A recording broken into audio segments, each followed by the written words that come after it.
order at 7:35. If anybody could please rise for the pledge of allegiance. I pledge allegiance to the flag of the United States of America and to the republic for which it stands, one nation, under God, indivisible, with liberty and justice for all.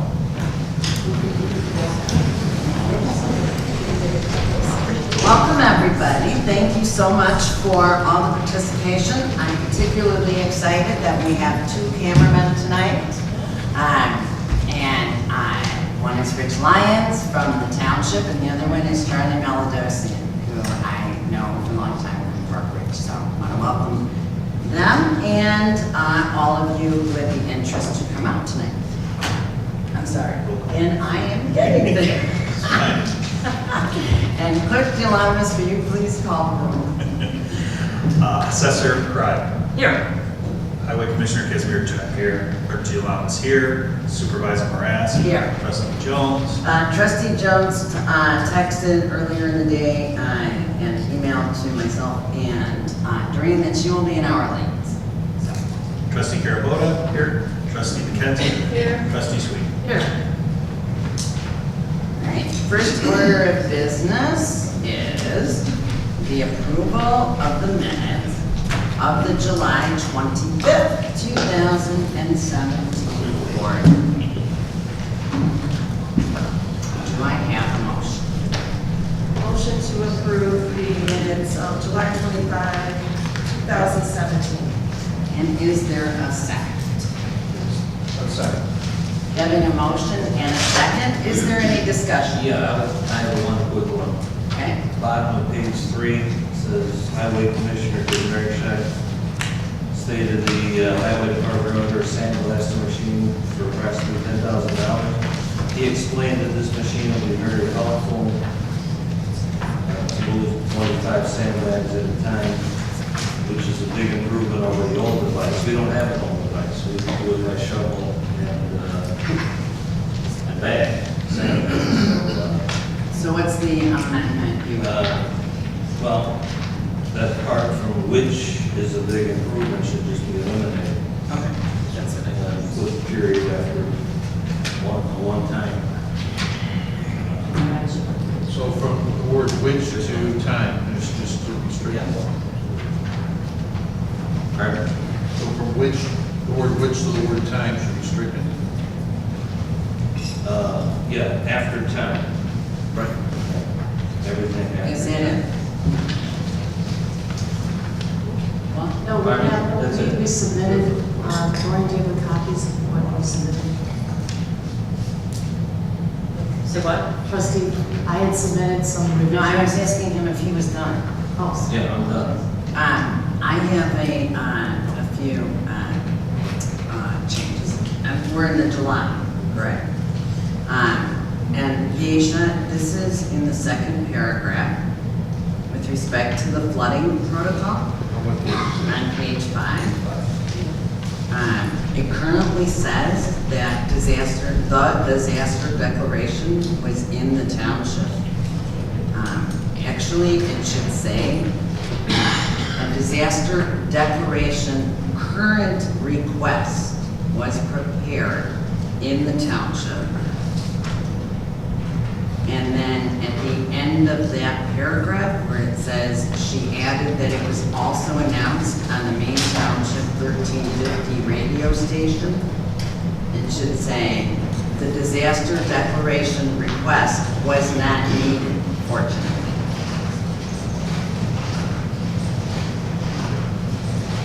And my other correction is at the bottom of page 5. Supervisor Morass thanked Attorney Dow. It says for help with redoing the Maine Township personnel manual. That hasn't been redone yet. It should just have that scratched out. And it should say thank Attorney Dow for his help recommending resources to redo the Maine Township personnel manual. And one more, page 6, in the middle. Supervisor Morass stated that it was her understanding, after talking with Trustee Sweeney, that these are not in a vacuum, and at the last meeting, the motion was tabled at the trustee's request. After talking with trustee Sweeney, it should be X'd out. All I said was that it was my understanding that these are not in a vacuum, and at the last meeting, the motion was tabled at the trustee's request. That's all my amendments.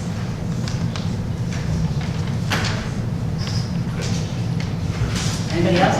I had some amendments. I had some revisions that I can pass down to you now.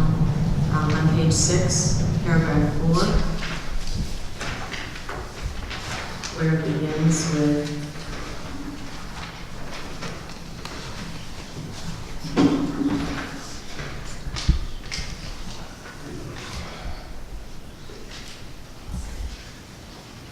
Ansel Clank, okay, it says trustee Sweeney stated she discussed the situation at the OMA, which is Open Meetings Act, training with Toya Township officials of Illinois, as well as she talked to the PAC attorneys and Ansel Clank.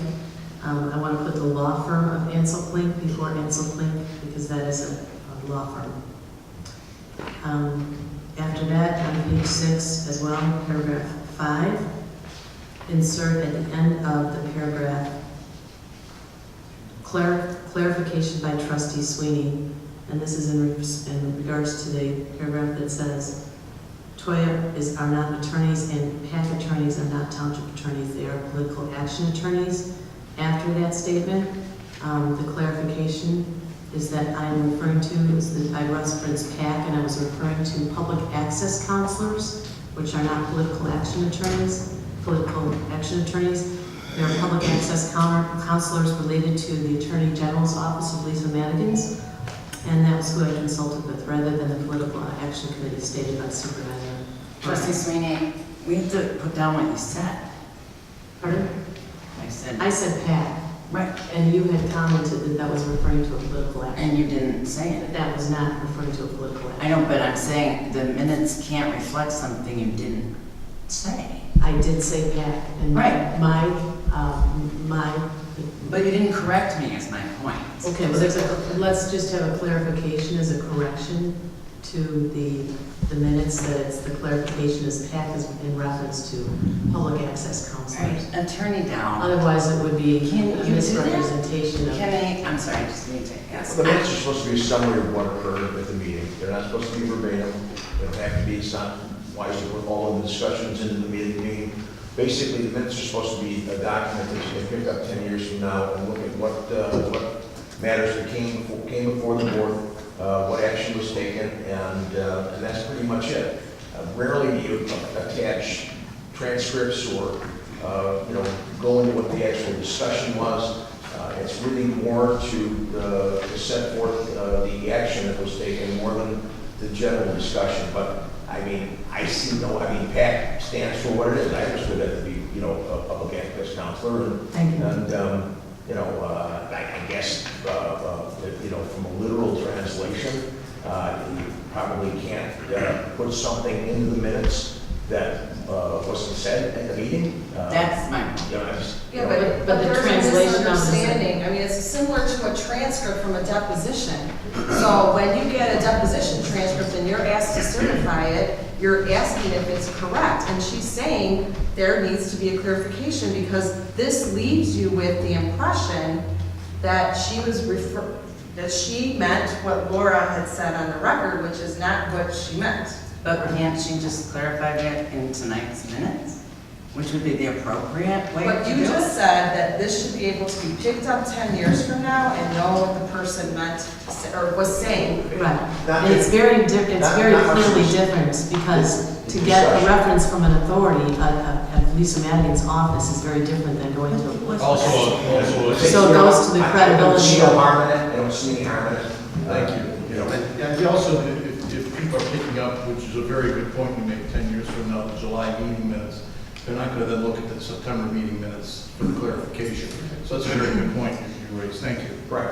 Well, actually, I think if somebody was 10 years from now interested in our meeting minutes, they'd probably be picking up the September ones too, because they have nothing else left in their life. I would join in the clarification.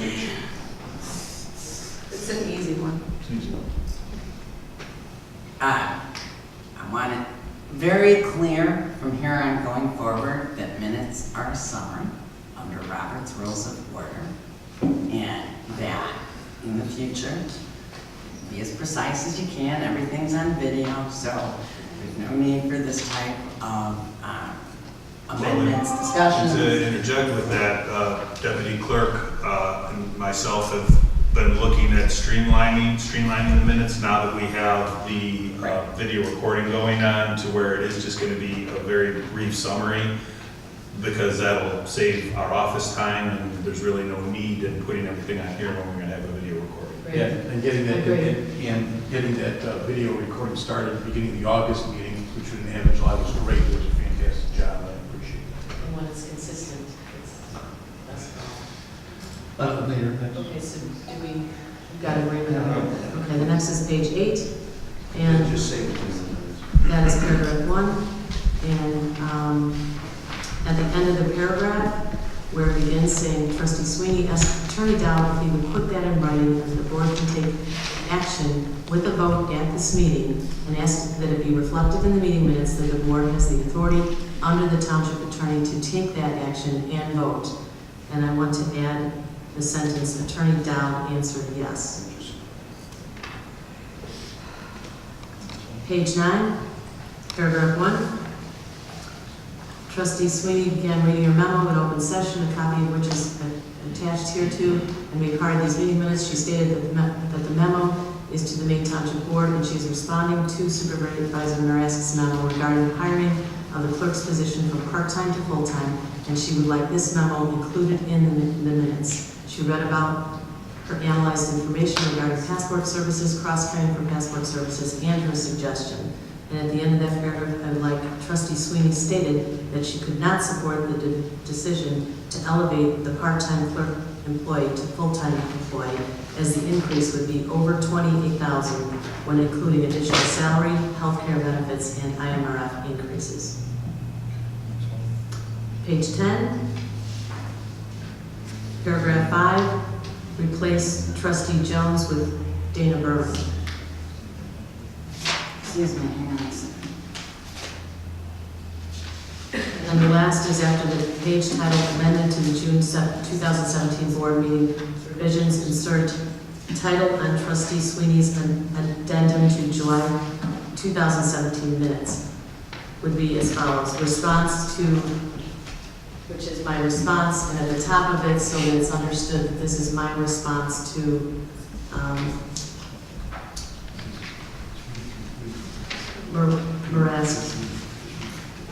Supervisor Marask. I would like to have response to Supervisor Marask's memo regarding the hiring of a clerk's position from part-time to full-time submitted by Trustee Sweeney with responses to Supervisor Marask's comments. Supervisor Marask's comments are in bold.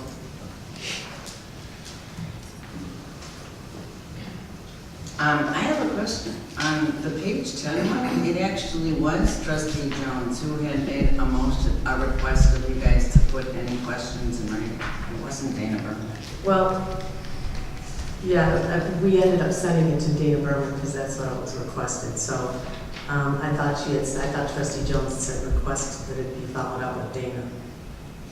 So you're adding his name? You're adding. You can add Dana. Yeah, because it was Trustee Jones who made that. Okay, so that's a revision. No, but Trustee Jones did request that, and we did decide to examine something. So that would be correct. And Visha, if you followed any of that, We have a printout. Yeah, we can give you a printout. but I'll give you this about me. You got a printout. I got it.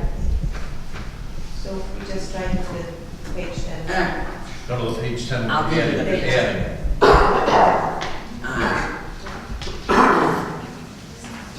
Is that it? Yes, thank you. So, can we have a Clerk Gilanis, can you call the roll? Supervisor Marask. Yes. Trustee Carabota. Yes. Trustee McKenzie. Yes. Trustee Sweeney. Yes. Moving right along, we have request Yes, as amended. Right. That is correct. Can we have a motion for approval of the minutes of the August 22nd board meeting? Motion for approval of the minutes of August 2017. Second? Having a motion and a second, is there any amendments, corrections, deletions, or changes? I have a couple. So my proposed revisions to the August 2017 meeting minutes, starting at page 1, middle of the page, paragraph beginning, trustee Sweeney and trustee McKenzie stated that due to the time constraints, that paragraph, I would like to insert after the word agenda, the words and July before the word minutes. So it would read, trustee Sweeney and trustee McKenzie stated that due to time constraints and the extensive length of the agenda and July minutes, they were unable to review the minutes from July 27, 2017. And next on page 6, first paragraph, fourth line, sentence ending, don't turn anybody. I would like to replace out with away. So it reads, he added that many participants are from Maine Township community, but they don't turn anybody away versus out. Page 7, paragraph beginning with Supervisor Marask asked the trustees their reason for voting no on IMRF matter. Replace next sentence beginning, there were no comments from the trustees with a discussion ensued after Supervisor Marask's requests for reasons and asking whether trustees were accusing the 4 subject elected officials of lying and or committing a felony. Trustee Sweeney said we trustees never made statements accusing the subject elected officials of a felony or untruthfulness in certifying the hours worked. Trustee Carabota said not to put words in his mouth regarding accusatory language. Trustee McKenzie stated that none of the trustees has stated or accused any of the subject elected officials, which were Susan Moylan Cray, Highway Commissioner Walter Kazmierczyk, and Clerk Gialamas and Supervisor Marask as being untruthful in their signed certifications of eligibility presented in our board member packets. Trustee Sweeney stated that we had no evidence to support the subject elected official certifications of hours worked, and I would just like to add, refer to meeting video for specific discussion. I think the whole thing should be referred to meeting video because I don't recall any of that. I recall you guys being mute and then I asking, are you accusing us? And Dave said you don't have to talk. And you said I we're listened going to to the whole vote. video and I Trustee concur. Sweeney said we can vote our conscience. And that's in here. I did say that, Right? And but that's that not was all I it. said. There were definitely no It's on the video. comments. Right, so why is it necessary? I'm not understanding. You have Because you were reversed the meeting specific video. in saying that I can vote my conscience, but you did not include other comments that I had made. And they're reflected in what trustee, I thought these were Trustee McKenzie's comments. Are they they're yours? reflected in what trustee McKenzie had written, and I concur with what This trustee is my McKenzie is saying. proposal based on watching the video and my notes. And I asked Right, you to watch the so- video. And also The summary should just say, see, meeting video, you can take out if you want, the Trustee I'm Sweeney proposing that said. this We were be in made- here, we were this is very, accused. yeah, this is We very could have made it a important. lot more detailed, we didn't. We were accused several times with finger pointing and told we were, you were accusing us of a felony, and we did not say that. So we want that reflected. Well, I know you guys wouldn't say that, but I would just certification said. I would That suggest was No, the certification did not say that.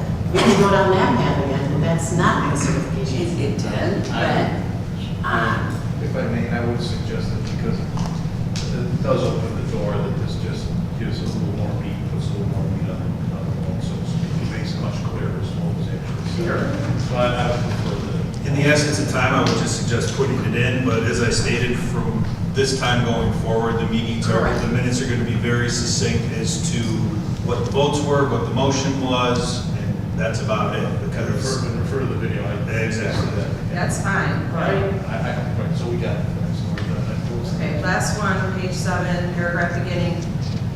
Supervisor Marask stated that it may open the township to litigation due to that one of the elected officials is currently participating in IMRF, and any changes can't be made until the 2019 salary ordinance.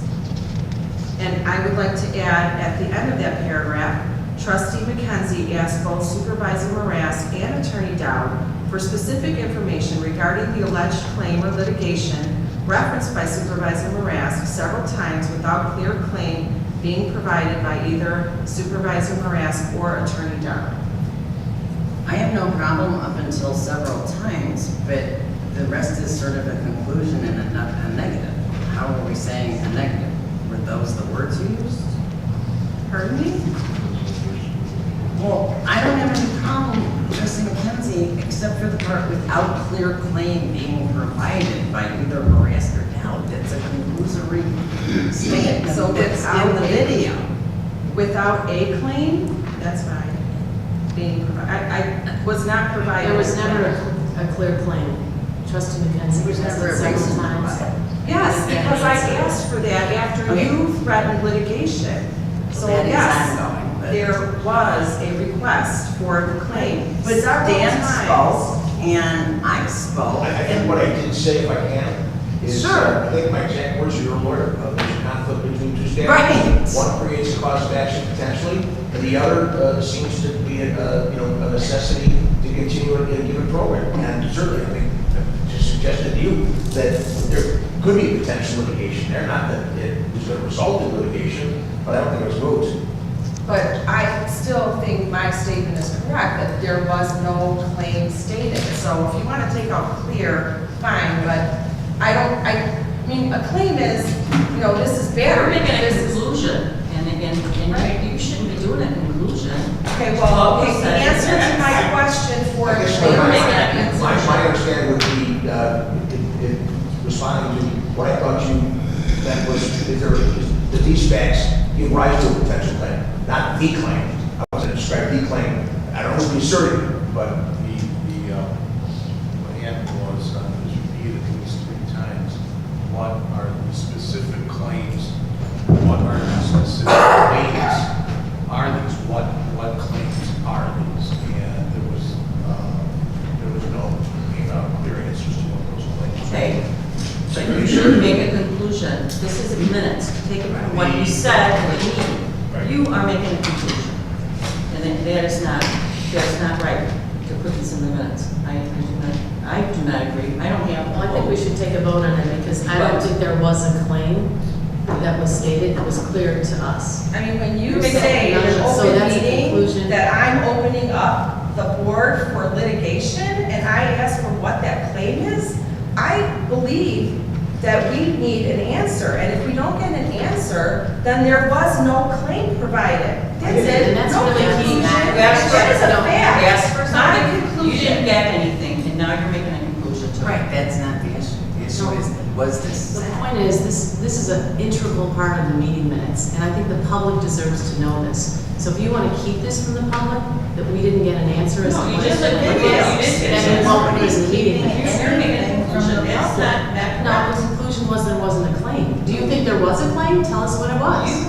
First of all, Attorney Attorney tell us what the Dowd claim is. just stated, I guess we have to there's a go back and potential watch for a the claim. video. There's a potential. We're for not a in law claim. school. There's a potential, You're the one who said you're. Yes, I said opening up- potential litigation. And the It is question exactly my So word. my question was, what is the claim as a summary? You want me to be more specific? And I- What are I know we what I said. opening up the township? And I said, For the only litigation. about the salary ordinance, and that you cannot, and it turned out that it is correct, you cannot stop a pension of a person who, it didn't even even apply to trustee Moyle Craig, as it turns out. So then there is no No, there is action. a claim. What is the claim? Okay, we're not reenacting this. Our point is that I this didn't is not, prefer that there's a cause of action. there's a cause of action. You asked, generally, I thought, okay, what's the potential for a claim? That was my understanding. I'm not judge and jury sitting in here to decide in an instant whether there's a meritorious cause of action. What I described was a potential situation where you had a conflict between two statutory provisions, one which clearly says that compensation of an elected official cannot be increased or decreased during their term. Participation in a pension plan is defined as part of that compensation. The action of not certifying their qualification for it will result in a reduction in the compensation by eliminating the pension. Somebody can make a claim on it. I'm not saying it's meritorious. I'm not saying that's not my job. I mean, at this point anyway, to make a complete, thorough decision on the merits of that. But I do. Now, are you? Yeah, I mean, that statement is different than what you said last month. And I actually checked the law, and I don't agree that the IMRF is included in the definition of compensation with respect to the first statute that you were referring to. So just for the record, That's your I mean, if that is your only claim, then we're good here. Is that your only claim? That's the basis for what I thought would be a cause of action. Yes. Okay, great, thanks. But I think we should take a vote on the minutes as reflected. And if we want to take out the word clear, to me, Yeah, it's take not out clear. clear, it's To me, fine. that's the problem, it's not clear. Just take this, do that word out, pretty sure we're clear. And I don't I think it's understand. accurate even without the word clear. We feel free to take a vote. It's So we have a totally- first and a second, and then it was amended, so. So, Nick, is there a motion to, I make a I motion guess you're to making a approve trustee motion to Mackenzie's- table the first motion and amend the minutes. Yes, I make a motion to approve the minutes of the August 2017 meeting, incorporating the amendments as presented. I second the motion. All right, and Clerk Giovannis, because you called. Supervisor Marask, No. trustee Carabota, Yes. trustee McKenzie, Yes. trustee Sweet. Yes. All right, we made it through 2 minutes. Is there any public participation?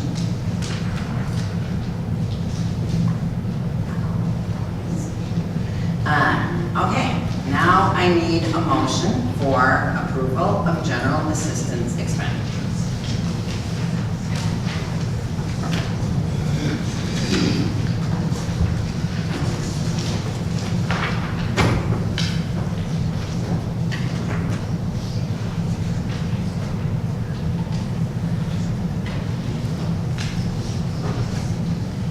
I make a motion to approve the general assistance expenditures. Second.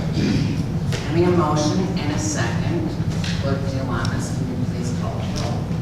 Supervisor Marask, Yes. trustee Carabota. Yes. Trustee McKenzie, Yes, with the subject to my continuing objection to the authority of Supervisor Marask to hire Kelly Schaefer in the food pantry as part of general assistance. trustee Sweeney, Yes, and I as well take objection to the hire on the food pantry position. That also amend my response to incorporate that. I'm sorry, under Also- Robert's Rules of Order, you actually cannot go backwards in 2 minutes. It had been allowed that one time, and then it was checked, and it isn't, you can't change. For the record, I'm making that request. It's denied, but I want it on the record.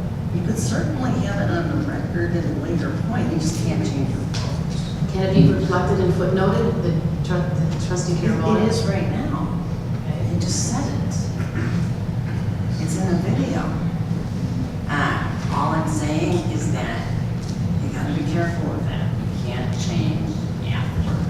I I would disagree because mine wasn't final, but that's, Okay. you know, there I stand on my position. So now, can I have a motion? Oh, wait, did we vote? Yeah, let's vote. Oh, good. Can I have a motion to approve road district expenditures?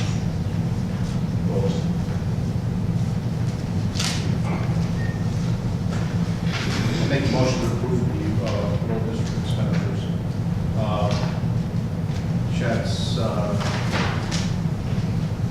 road district checks 19965320008. The amount of $117,672.35. Is there a second?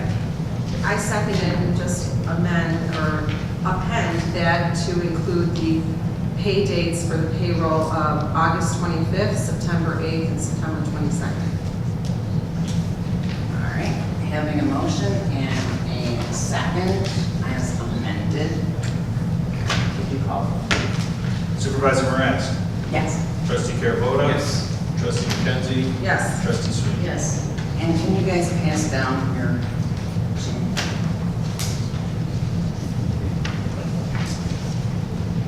And now I would like, request a motion for approval of general town fund expenditures.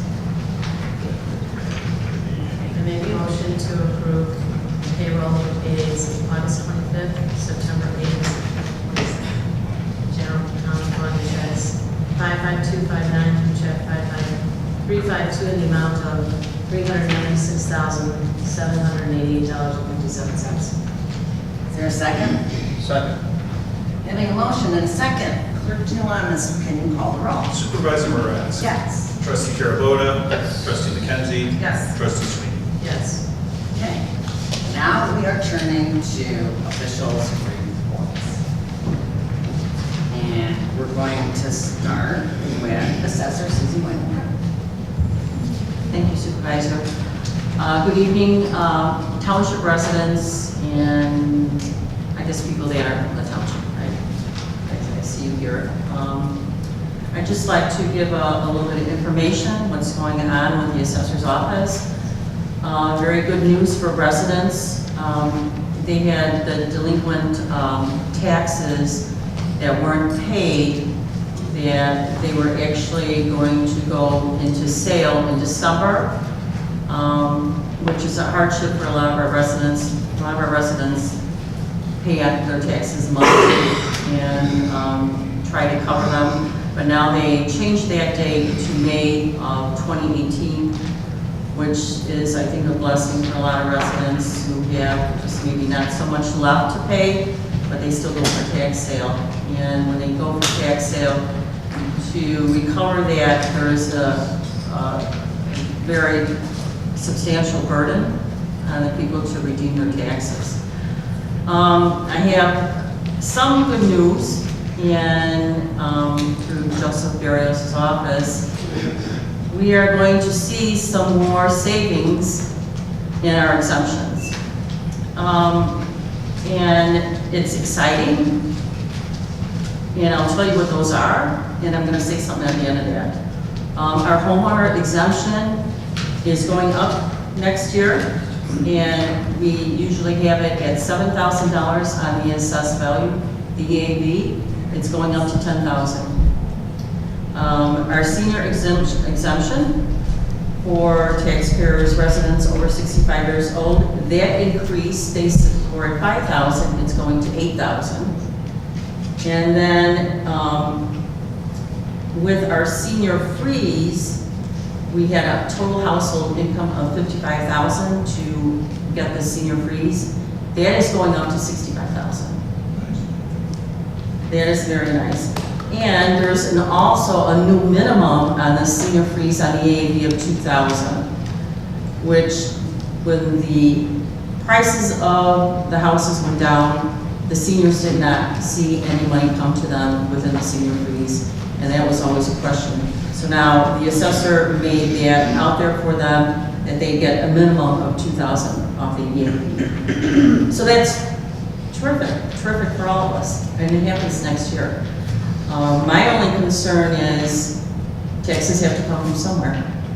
So is that just going to be like a circle kind of effect?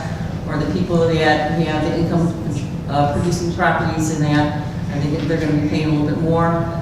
So they'll still be a little bit different, and then it also depends on our state equalizer that comes out, you know, for next year, and where that will be put at. But hopefully this will be some savings for our residents, our homeowners who desperately need it. When you've seen this big increase with our triennial reassessment that has come out, and a lot of people couldn't get their assessed value from the assessor's office. So right now, we are open with the Board of Review. And hopefully the people that were not able to obtain that from the assessor's office can maybe have that opportunity at this time to get a reduction in their assessed value for next year when our taxes come out. How long are we open with Board of Reviews? We are open, our office is handling it, we just opened on the 25th, so the Board of Review is open for till the 24th. We are asking our residents, because we have tons of paperwork that we have to get in, and we make sure that it is all reported by the Board of Review if our residents would get to us by the 19th. Of course, though, we can still help them up to that date, not a problem. And we love seeing our residents and help them as much as we can.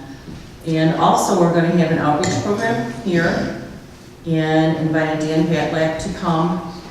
That will be on October 3rd, and we start at 6:30.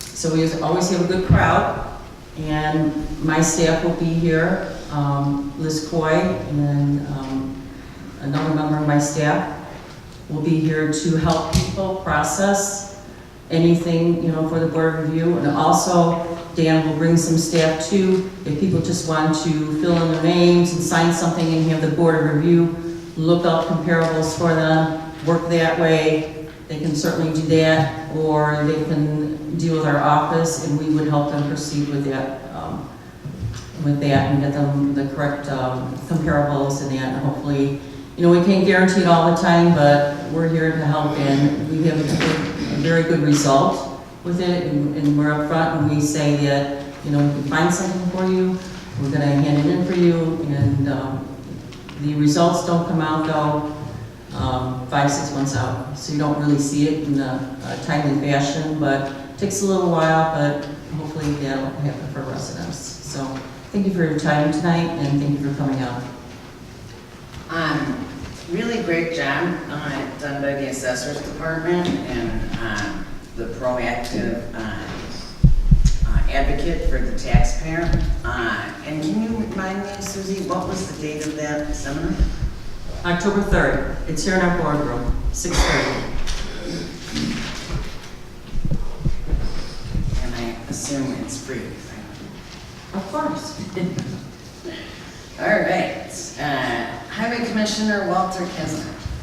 Thanks. It's not too early to think about winter. We're in the process of winterizing our trucks.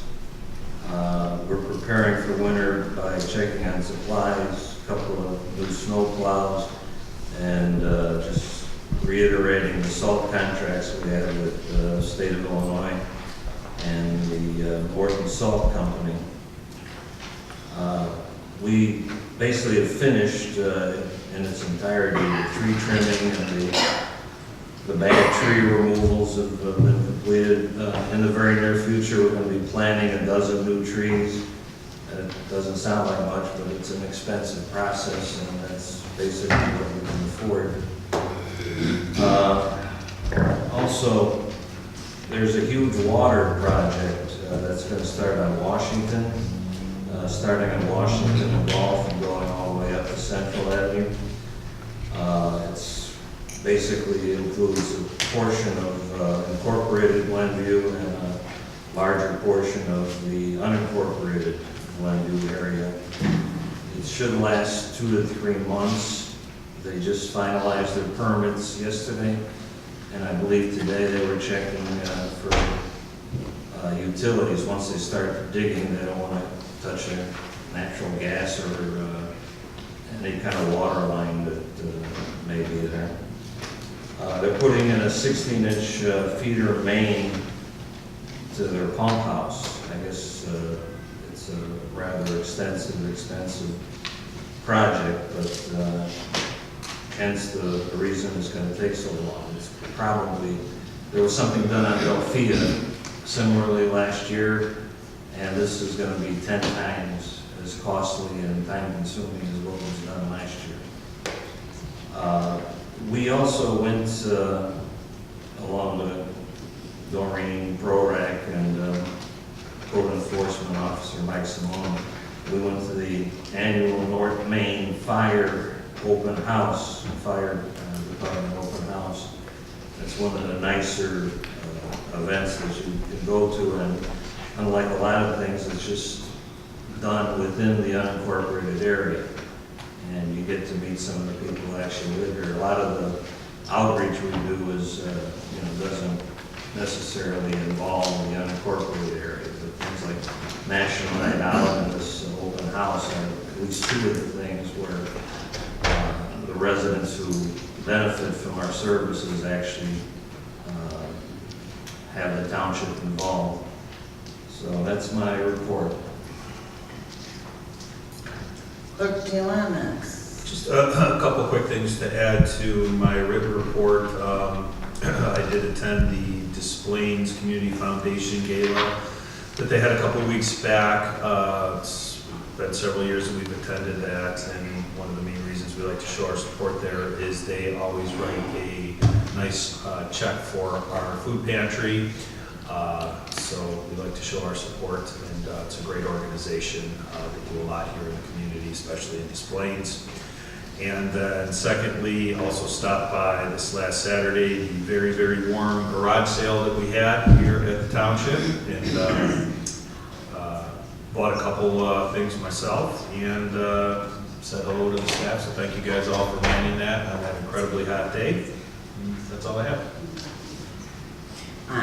All right, thank you, Clerk Telenis. Trustee Sweeney.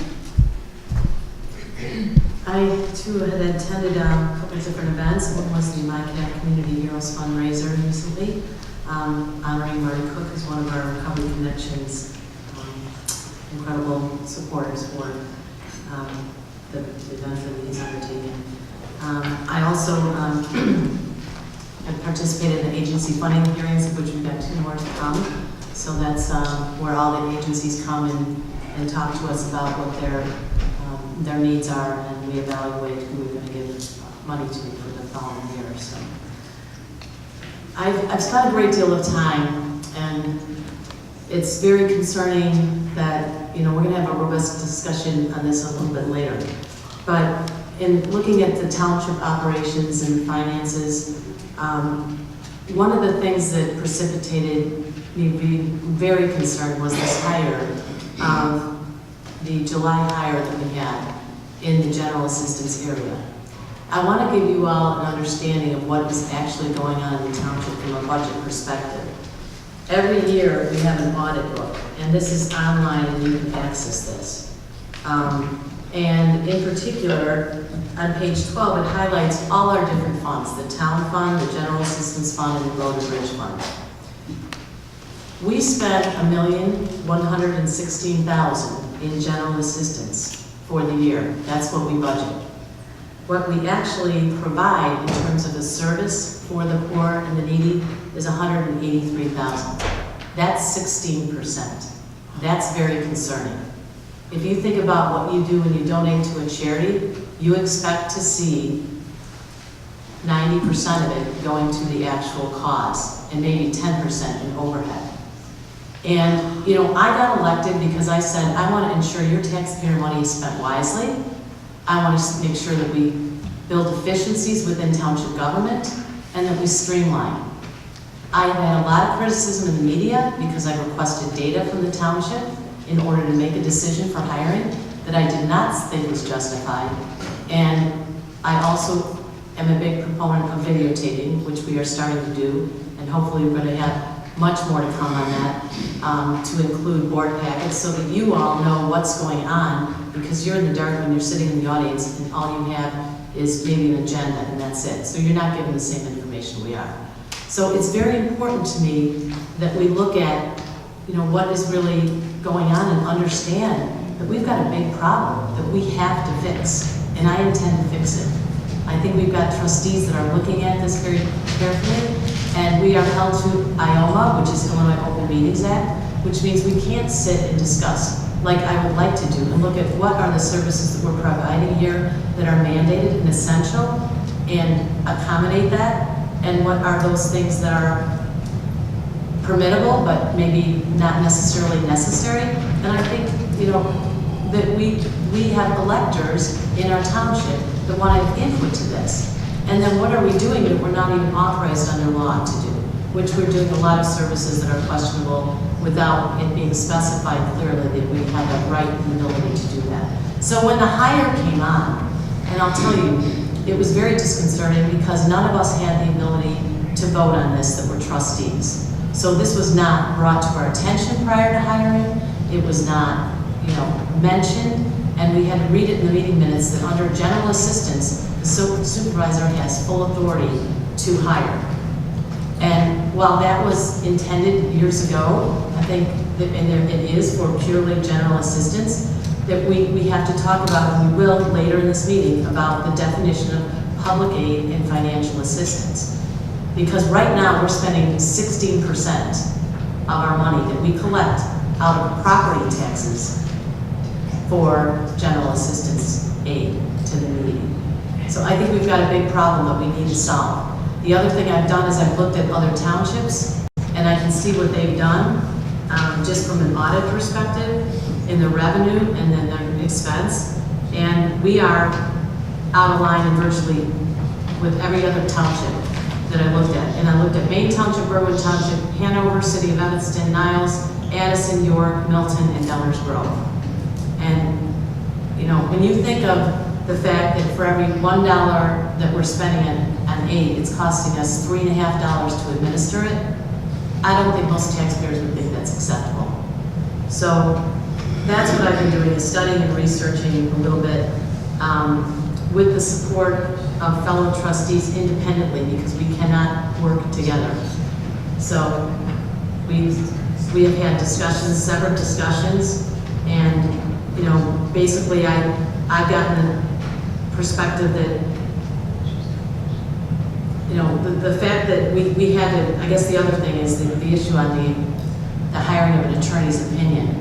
So we had counsel, which is our attorney Dowd, who reached out to another counsel, or the township of supervisor had done this in Champaign to consult, to ensure, to ask the question whether we could actually hire for this That's position. actually not it. It was a second question that was asked in a Labor Day urgent email.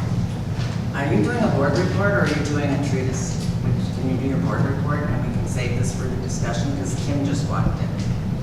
Okay, I'll wrap it up. I think that I'm very concerned about having two attorney opinions that we don't agree with. That's taken a lot of time. We've looked at it in great detail. So I'm looking forward to further discussion later this evening to talk about it. Trustee McKenna. Well, I too attended the MindCap Community Heroes Awards dinner on September 19th, and it was a very nice dinner. We honored one of our own, the Recovery Connection, and Marty Cook in particular. I also went to the first agency funding meeting on the 18th and listened to presentations from 10 agencies requesting funding from the township for various purposes. All of these agencies do great and worthwhile work and help their clients. We have 2 more agency funding meetings, as Susan said. It's going to be very difficult to decide whether or not to fund these various good agencies and in what amount. So that is one of the things that we're working on, and it's very high priority with, it's very big expense, but big budget expense.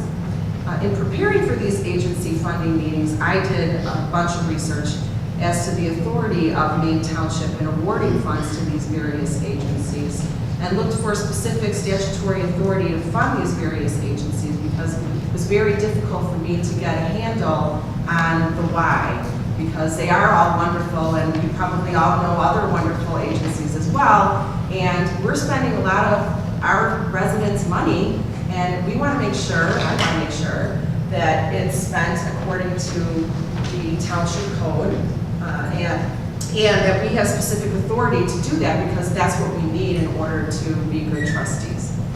So I spent a lot of time just trying to figure out the nuts and bolts, and just trying to figure out why we're doing it, and to what extent we should be doing it, and how do we find out whether or not we're doing it consistently with what our residents and voters really want. I still don't have all the answers. I'm getting closer, and I think that as time goes on, I'm hoping that maybe we get more feedback from the residents as to what they'd like Maine Township to fund, because there are quite a lot of wonderful agencies.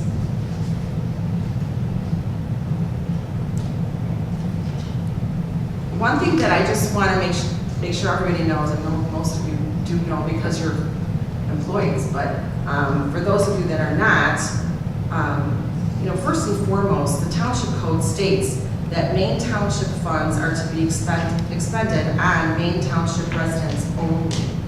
And that really caused me quite a lot of stress, because a lot of these agencies, they do a lot of great work, and most of it is for our township, but there's also some work that's done for residents that are outside of the township. So I had to reconcile, how does that work? I'm still reconciling, by the way. How does that work? So I'm still doing that research. And we determined the funding for all of these agencies really for next year's budget. That's another thing that I think is not clear. So I wanted to make sure everybody knew that. So, and I take this as a huge responsibility. Like I said, it's quite a bit of money. It's approximately $500,000 if we fund to the same level that we funded last year. And, we really don't have to do that. There's nothing that says we have to do that, but I mean, it is quite a bit of money, and I think that we should take the time to figure out how much, as a township, we all feel is appropriate to fund these wonderful agencies.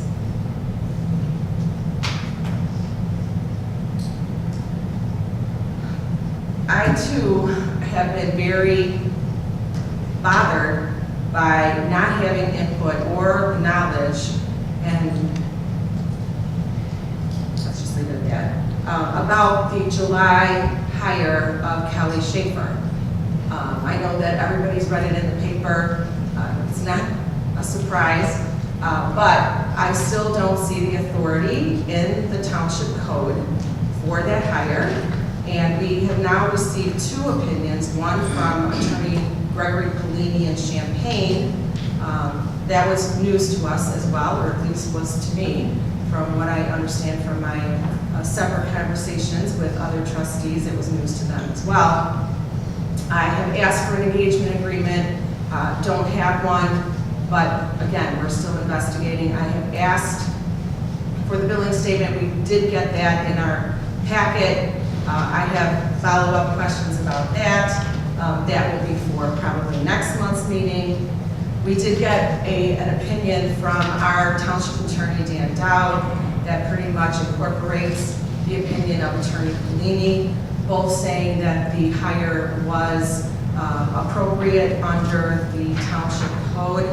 I dispute that, and I believe that we should have been able to discuss that hire and vote on that hire. It was an extension of the budget.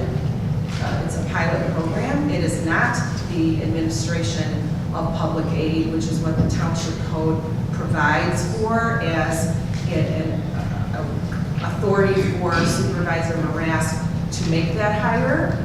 Kelly Schaefer is not administering public aid, so that is my dispute. Is that in your board report? Almost done. Almost done.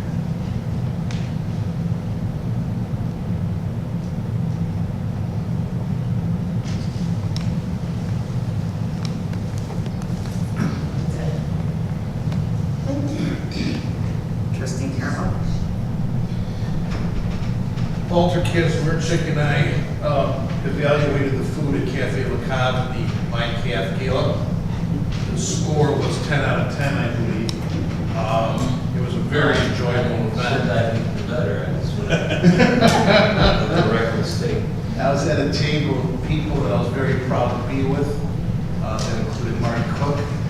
I had a very important family there. They were also very impressed with the food in the company and the subject matter.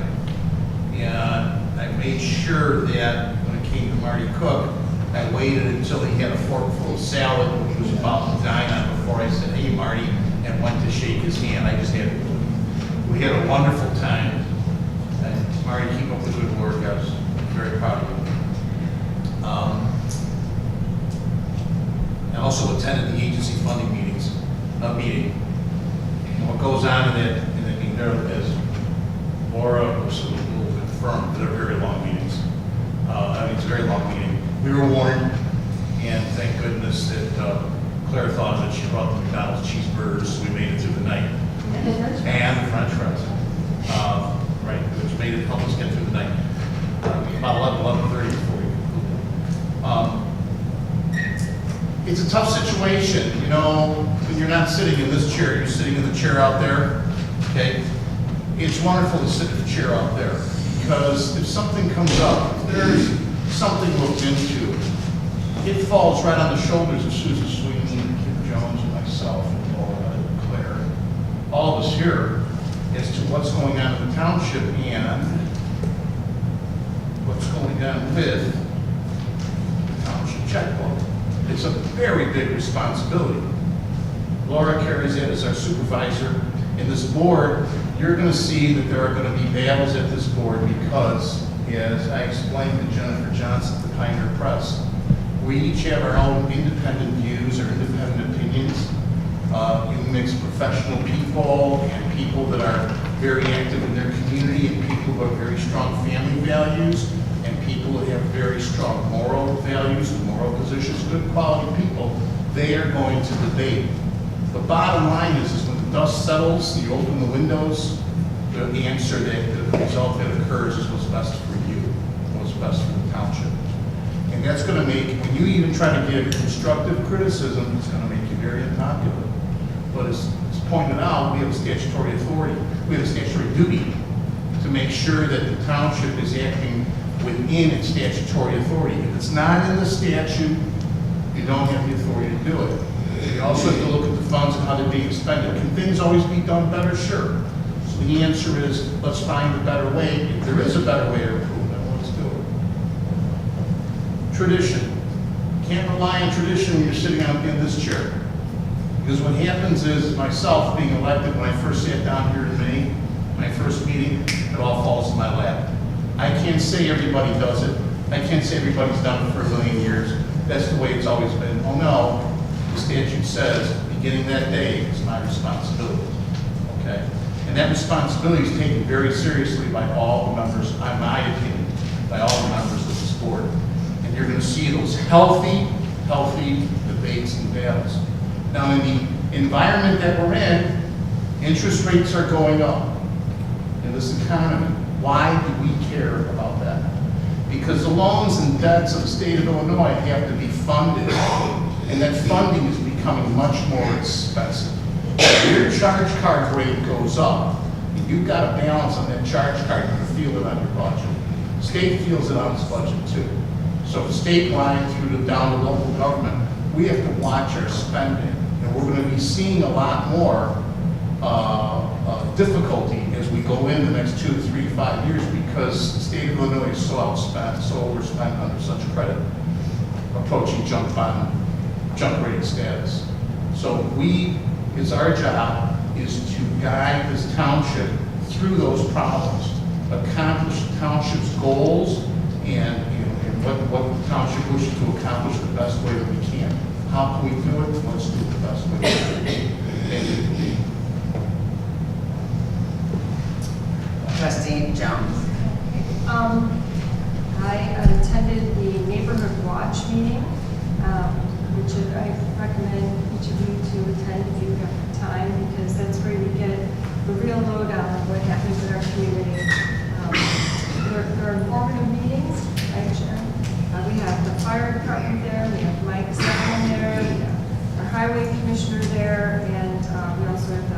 sheriff and Audrey and Curtis.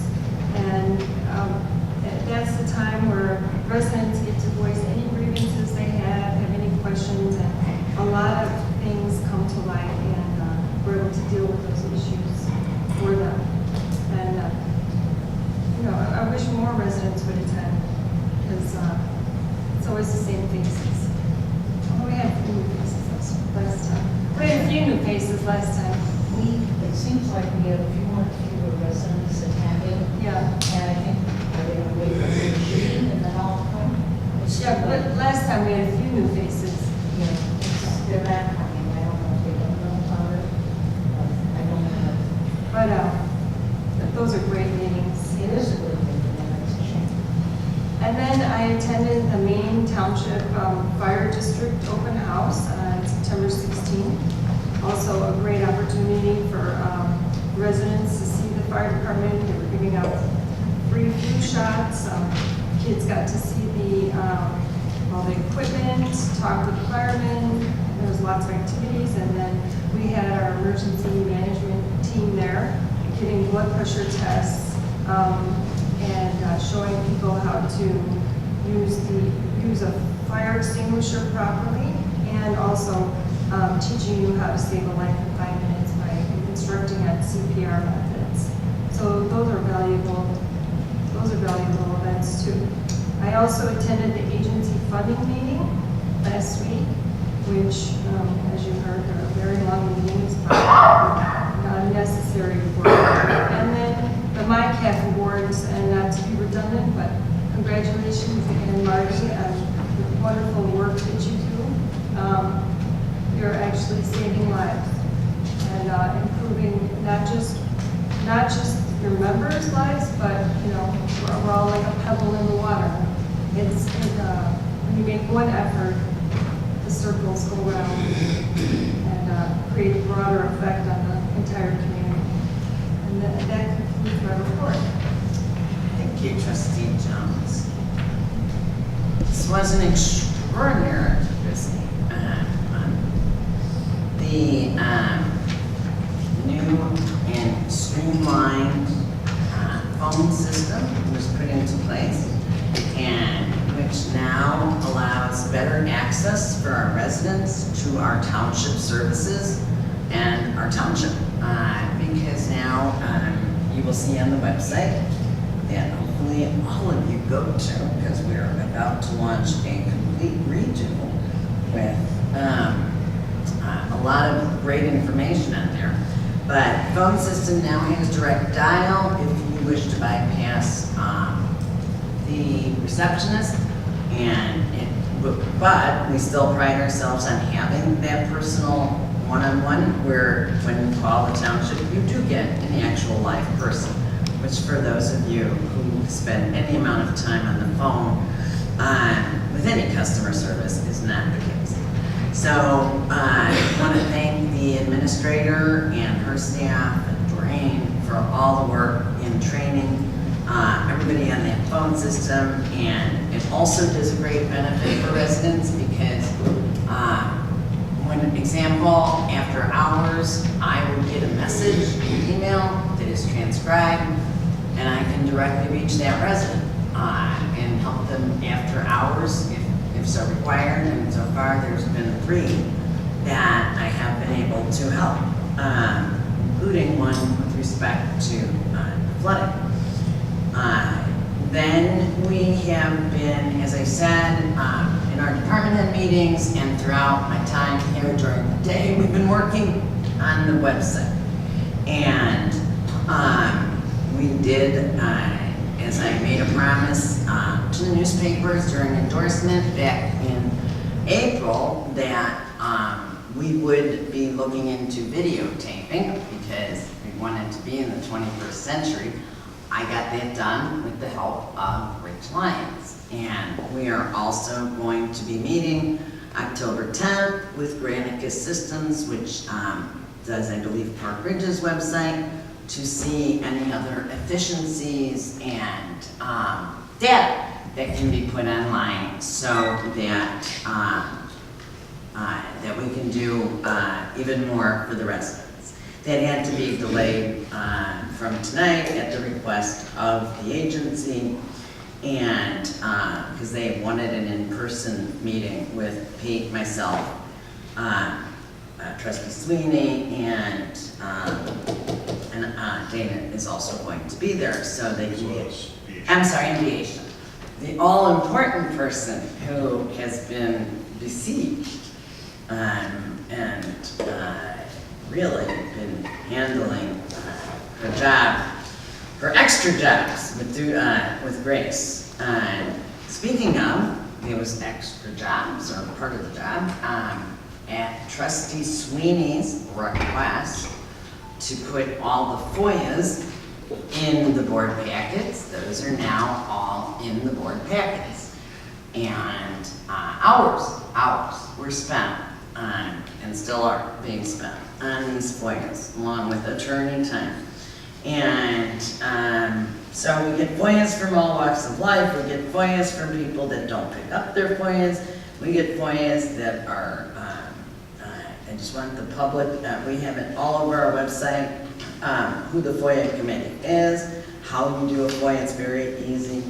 At the same time, it is for documents and records, so that you know that any documents and records that are subject to FOIA will be given to you upon Just request. to clarify, for those that may not know, FOIA stands for Freedom of Information Act request. So you have the right to request documentation from the township.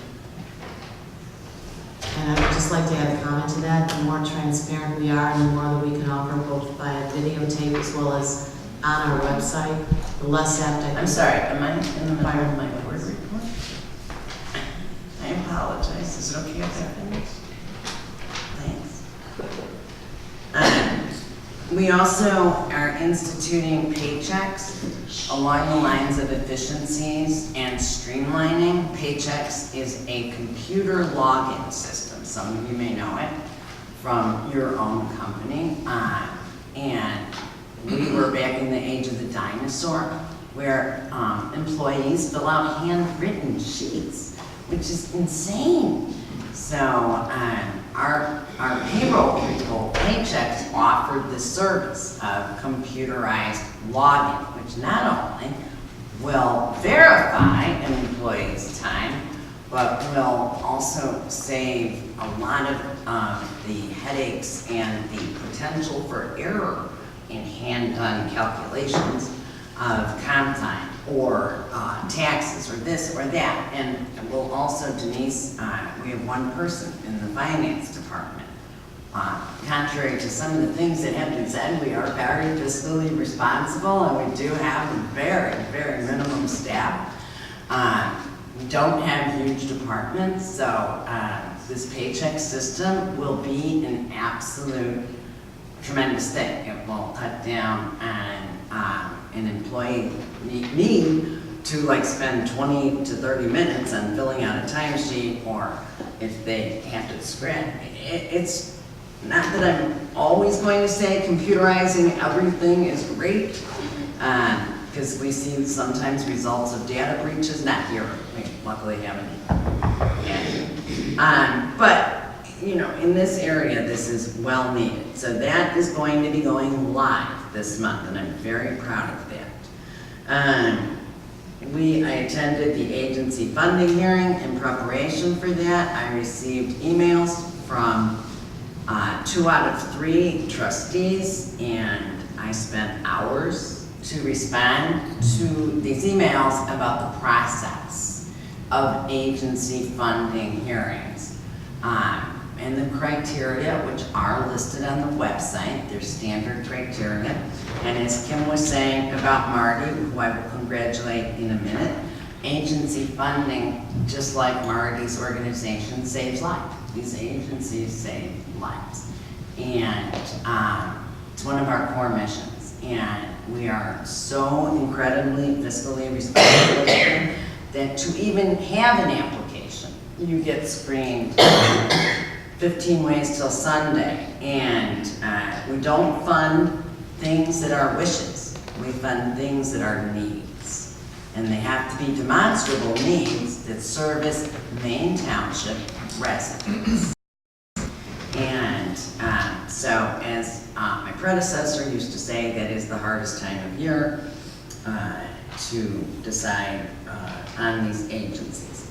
I want to congratulate the Food Pantry, which has been doing a bang-up job, and Carol was the recipient, Food Pantry was the recipient, in the face of so much controversy, supposedly, of $6,750 on September 24th. And Carol Langen, for all of you members of the audience, Carol Langen standing up, can you tell the trustees what this is for? That event was the first time that anyone in Park Ridge has done it. It was called the Vine Street Barbecue Competition. I don't know how many people entered, but if anybody had gone down there that day, it was downtown, just like kind of almost like Taste of Park Ridge. It was all in the parking lot. My husband, who is an avid barbecuer, thought he walked into the Vatican. Was talking to every single person that was grilling and what they were doing and how they were doing it. And I really didn't expect to receive that amount of money. It was split between us and a children's cancer foundation called Bare Necessities. I had a long talk with the woman that was there from Bare Necessities, and it's a great, great foundation. One of my clients from the Food Pantry I saw today, and her son is also, because I told her about it, is going to pick up with them. So that was a little networking thing I want to throw in. And yeah, I was very surprised. The people that ran it were great. They are going to do it next year. I cannot say for sure that I will be one of the recipients of their monies, but I hope I am. It was really, really fabulous event. And Great job. I mean, great job. yeah, it was quite a surprise. Well, we have a barbecue participant here in the audience. So, Charlie, how Exactly. many participants were there? There were a total of 20 competing teams, and Okay. the hope is that they'll expand it even bigger Yeah, that's what for next year. Jamie you were the Rubin winner, stated. You were the winner? I have to enter. I have the best ribs ever. No. These guys are serious. Very You serious. think I'm serious? No, you gotta have the We were all the smoker and winners. Oh, well, everything. I don't know. Yeah, no, you got, this is big league barbecue. I did read that. But yes, and like I That said, was thank you. really quite generous of Because this is the first time they've ever done it, and he calls me up out of the blue and says, hey, I'm Jamie Rubin, this is what we want to do. Would you like to be a recipient? I'm like, sure, what do I have to do? Did what he asked, and boom, it fell in my lap, like a lot of the things. Well, But thank you very much. That, And thank you. and I really thank you. That is going to be very helpful. Yes. And again, I want to congratulate Marty Cook for his support. I couldn't come because I celebrated Yom Kippur on the second night instead of the first. I'm sorry, Rosh Hashanah. Yom Kippur's coming up. So I really apologize, but that is the most a wonderful, wonderful testament to the program that you shepherded into the township, and that we have continued to sponsor, and it's one of the things that I am most proud of. And so proud of you, Marty, and your people, who are absolutely outstanding at the last board meeting. That's the most heart-wrenching thing that I have ever seen.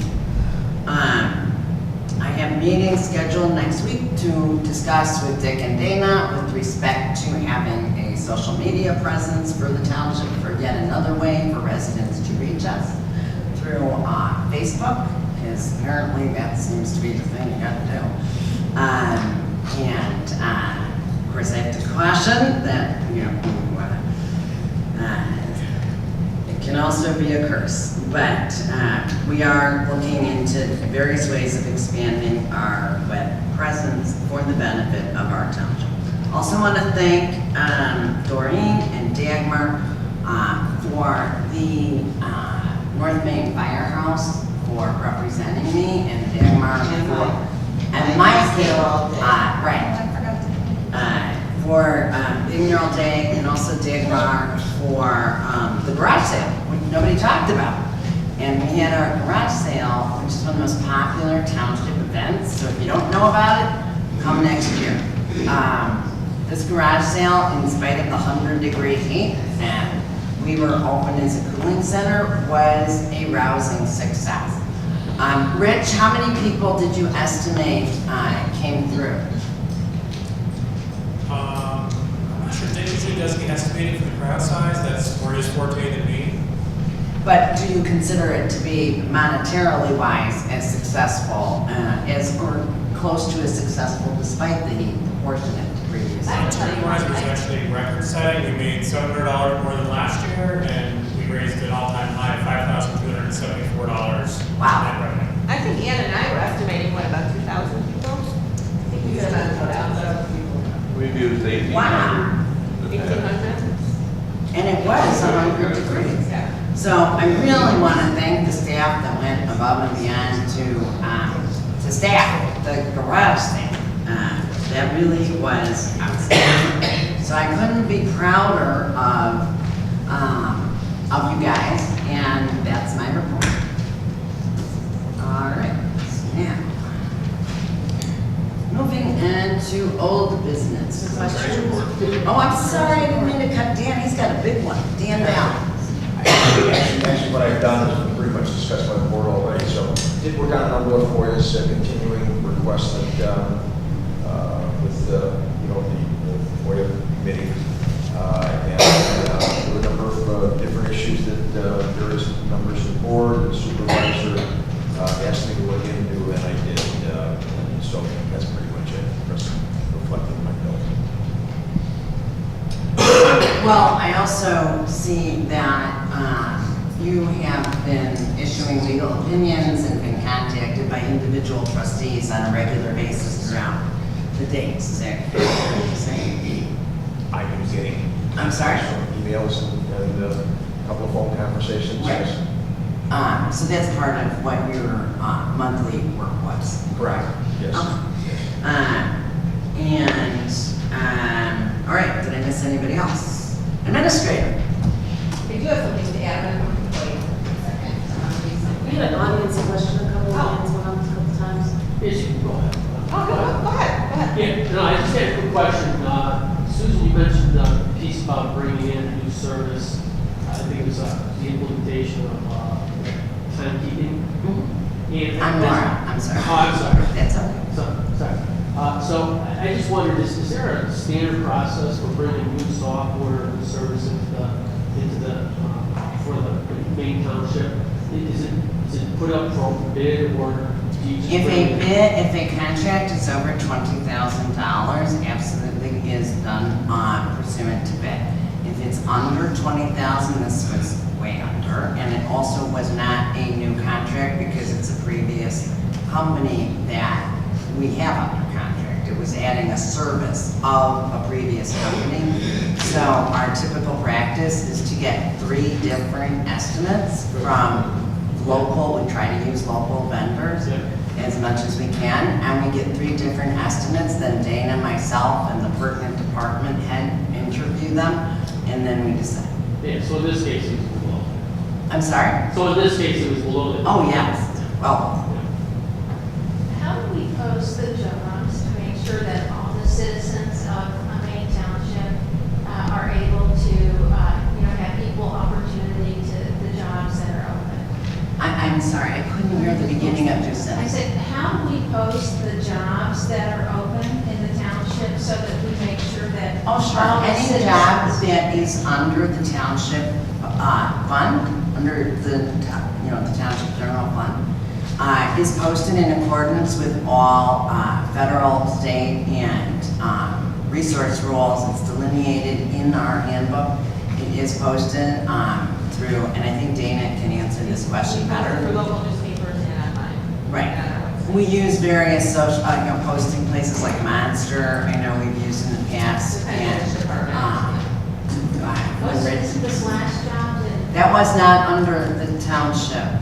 That was not a purview of It's the not a township. township job? No, it's a general assistance. They're 2 different things. It's two different, completely different funds, and it's two different departments. So just the general fund gets posted, the other, I can't speak to Wally's procedure, because road district is a completely different fund You know, as if there well. are openings, it will be in the paper and on the website. What is the reason we don't post the general assistant? There is no particular reason. There's no reason. Why would we just treat it differently than a township? I'm sorry, we're still in the middle. Hang on, guys. I'm gonna answer, you guys can public participate when we get to that part. Is that gonna be a question about this? I would say yes, did you interview multiple people for that position? No, but, can we finish with the administrator's report and go through the agenda? Well, I thought Dennis had one question about paychecks, which was about my report. Those are very important questions. Yeah, no, I definitely want to hear your questions, but I'm trying to follow our agenda. Thanks, Dennis. Dana, are you finished with your report? Oh, wonderful.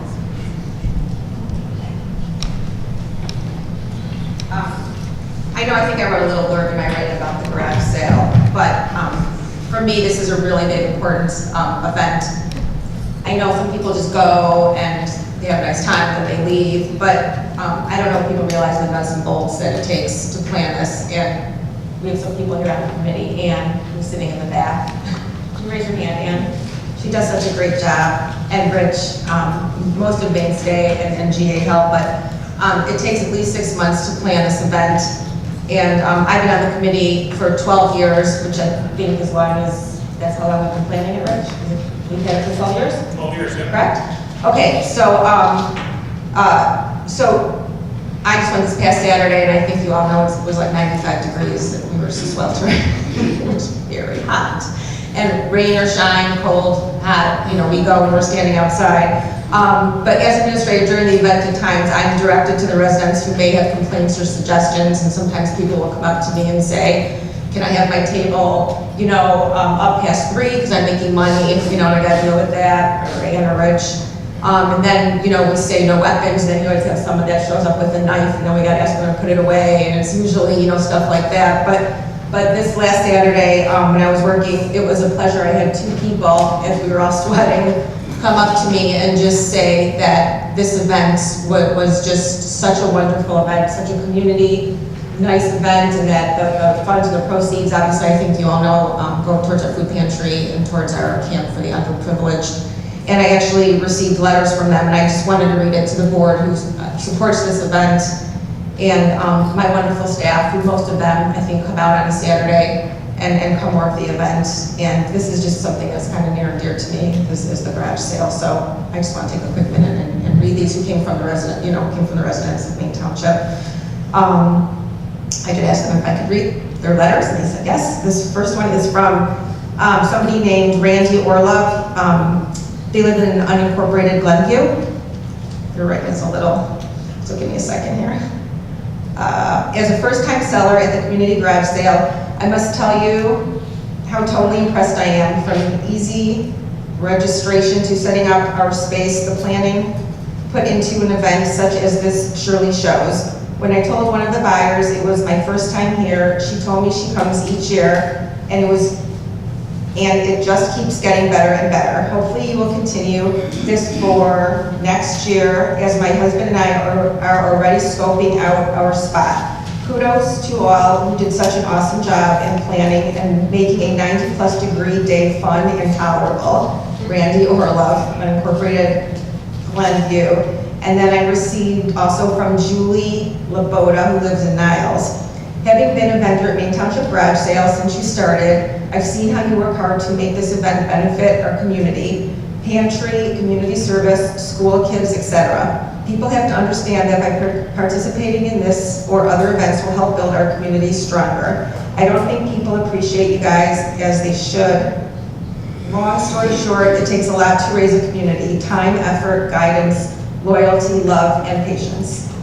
So anyways, I just wanted to thank, I know I saw most of the board out there, so thank you for coming and supporting us, and I just wanted to thank my staff. It's a lot of blood, sweat, and tears. Refresh my sponsorship amount was charged this year, we went up from last year, as I recall. And then what funds were actually brought in for the garage sale? Yeah, and Rich, if you can, Apportionment of the food pantry versus the summer camp that we did. you come up here for a second, and help chime in on the amounts? Yeah. I don't want to get it wrong. I know for, starting was $100, $250, and $500? Yeah. Okay, so just want to make sure I'm right here. So for $100, you got your name on the banner. For $250, you got to have the table at the event, and $500. This year actually changed to 500, we had a table at the event. Last year we had it at 250. The total sponsorship amount last year was $2,600, and this year was $2,650.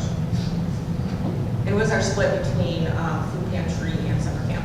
75% of the net proceeds from the garage sale go to support our summer camp for at-risk youth, and then 25% support the food pantry.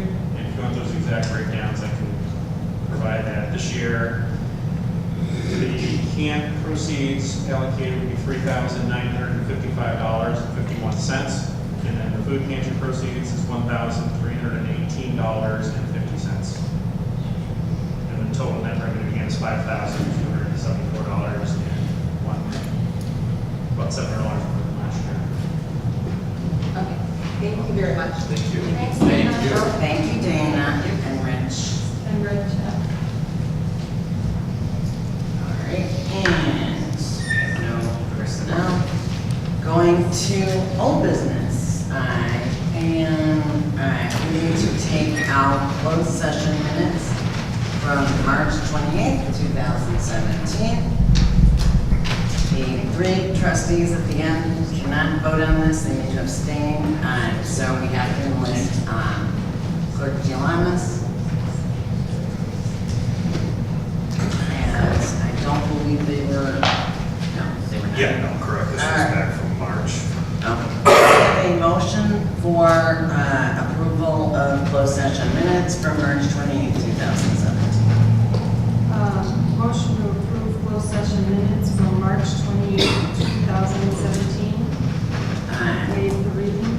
Okay, and can I have a second? I'll second. And having a motion and second, Clerk Gialamas, can you call the roll? Clerk Gialamas, aye. Supervisor Moran? Yes. Trustee Jones? Yes. All right. Now, it was requested by a trustee, joined in by another trustee, for those trustees to have a discussion of my authority, of the supervisor, of a supervisor authority to hire a general assistance employee.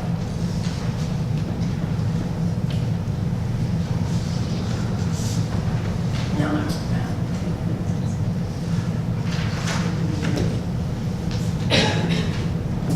Well, first of all, I already mentioned in my opening remarks that I'm very concerned about our administrative overhead. And since we're talking about general assistance, I'll say the general assistance at this moment. And when I think of, for every dollar that is spent on the aid to the poor, we're spending $3.50 to administer. Why would we want to add new personnel in the food pantry under general assistance? Which I don't believe that food pantry is actually under general assistance, which is a separate issue, which allowed the supervisor to unilaterally make that decision and vote for that herself without including us. We were unaware that this was going to happen, and it had already happened.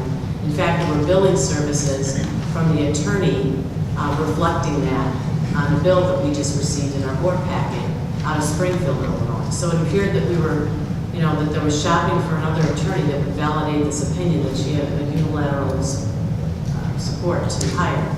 And in looking at township code and the specificity of it, although there's appointment of attorneys by the supervisor in general assistance, the approval should come from the board. And we never got a vote to approve it. So in looking at the overhead of our expenses, I just can't believe that we would add another person to it.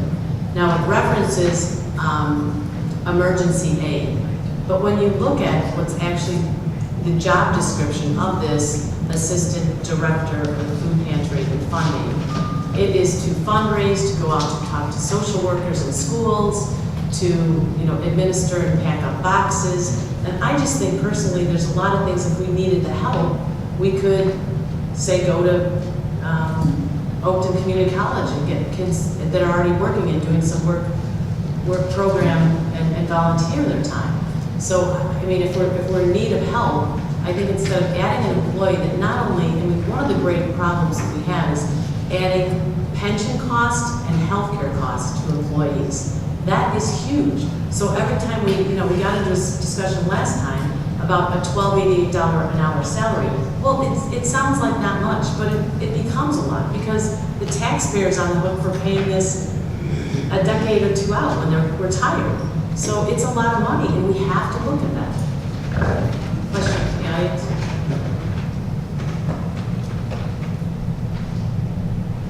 Question? I'm sorry. I think we have a question from Ryan.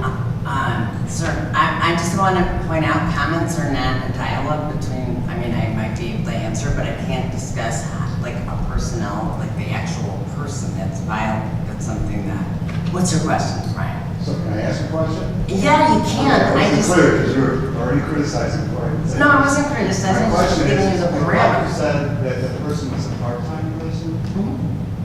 Do part-time people get full benefits on health insurance? 20 hours you get and IRS pension, and 30 hours you get health care. So this is part of the problem because we have people getting. I don't know who he's asking, I guess he's asking. I asked the question to anybody who wants to answer. Does a part-time person get pension and benefits? I'm It surprised. depends on the hours. At 20 hours. So in this particular person that you hired, do they get pension and benefits? The pension is mandatory. The pension is not something they can opt out. So a person, So the question wasn't whether they can opt out. The question was, does a part-time person get health benefits and a pension? That's the question. at 30, yes. So yes, that Yes. was my question. Yes, but I got interrupted before I could answer. Just go ahead. I'm sorry, Dave. Can I run the meeting? Thanks. Can I help? Yes, I have a question. Why, in looking at these funds, you told me that the general assistant would get, that position would get posted, and under Walter's. No, I didn't say that. Oh, it wouldn't get posted? No, I didn't say there's any policy under general assistance. General assistance is a No, completely. I'm sorry, general fund. Town fund. Town fund, Right. I'm sorry, I didn't understand that. Okay, so if there's a town fund position, it would get posted so that all the people of Maine Township would have an opportunity to apply for that job. And Walter is saying that under his fund, that it would also, he would also go to great lengths to try to post that and give everybody in the township the opportunity to apply for that job. Why in this case would we not give I understand that maybe somebody has the authority maybe to do that, but why would you not want to post that to give all citizens of Maine Township an opportunity? The same. I'm sorry, I can't answer that. There is no policy, hiring policy with respect to posting, not posting, and I can't have, this isn't a dialogue. You can you can make a 3-minute comment. I can't answer questions back. Oh. But that's what public gentlemen, ladies, public participation, the purpose of public participation for years on end has been for people, and I am the progenitor of the person who opened up public participation before we make snide remarks, Ryan.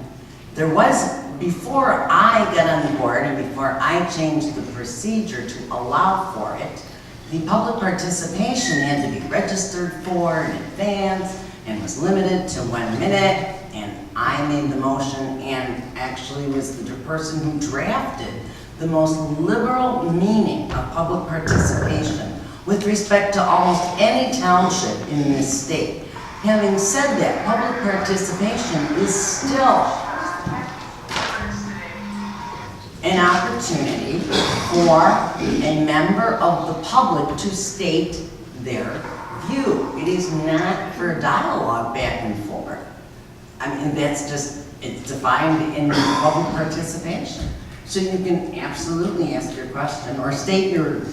Maybe it would help everyone here if you could provide justification as to why you felt you needed to hire a person to manage our money that really should be going to the poor or helping food pantry. I mean. It is going to the poor and it is helping. No, you're giving somebody a salary. How could you justify, I don't understand, and it doesn't sound like other people do either. How can you justify this? I'm sorry that you don't understand, but I wanted everybody who needed to have their discussion and then I have a statement. So I'm not going to like get, deluged with a lot of question answers that I can't personally answer about a specific individual. I can tell you. I'm not asking about her specifically. It doesn't sound like it makes Are you any asking sense whether to it's spend I mean, more first of money. all, you're not spending an extra dime for this person. The No, you're township taking money that's taxpayer. I know, but it's money that could have gone to the food pantry. Instead, now you're. But no, now extra money goes to the food pantry because of this You're person. taking money out of one pot. to No, we're pay not. somebody. Of course you No, are. we're not. It's money that would have ended up Okay. as excess No. funds or something. You're We're not. spending our money. What We want pot are we our taking it out of? Well, it's money that's in the Maine Township fund, correct? The general fund or town fund or whatever it is. No, actually, that's not, it's, You're spending money right, on. there's, I mean, on sale. okay, so we have our budgets are all posted online, and I think it might be tough to give a whole budget class, but there's a levy, and a levy, So don't be sarcastic. I'm not being sarcastic, I'm telling you where to look for. There is a, would you like an answer? Sure, but I don't need a class on budgets. I just want to know. Well, what your but there's a justification line is. item for the food pantry, and the money in equals the money out. And the levy is different than the budget. So the levy for all three funds is 1.8%. None of your taxes are rising. No, you're not wasting, you're wasting money. Okay, that might be your perception, and when I get to speak to this after I have a chance to actually finish a thought before being interrupted, I will actually speak to it. But I have no problem answering your question. It is not coming from somewhere else. I'm not sure what you mean. Well, I would comment that her question has been our questions, and we weren't included in the vote. So these questions out here are no different than what we as trustees are I thought asking your guys' about, question. because we don't have the answers. We were never included in any discussion about should there be a hire and what it is for. And when I look at the job description of the assistant director position, I can't believe we weren't already doing those things. If we weren't, what were we doing? And isn't it the same job description that Carol Langdon would have to this either? I don't even understand how it differs, other than we're going out to the community more, which I think should be a trustee decision too, to decide, should we go into the schools and be talking to social workers to try to drum up more business? I don't know. I mean, I've heard that we've even had a problem spending the $50,000 that we get in cash. So what are we doing?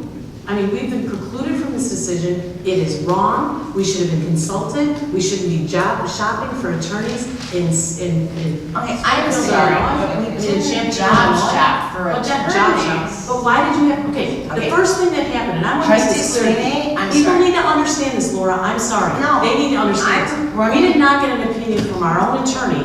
She went out and Trustee the opinion was Sweeney, given it's just directly not to you accurate. from Champaign, Okay, Illinois. so- Let me comment. No. Well, I don't know. Can you? And only under great pressure from each one of us individually did we get an opinion from this attorney, from our attorney. He issued, So- okay. Yes. And you guys just keep interrupting each other. So if you want to do that all night, have that. We're gonna have a discussion. I guess that's your version of discussion.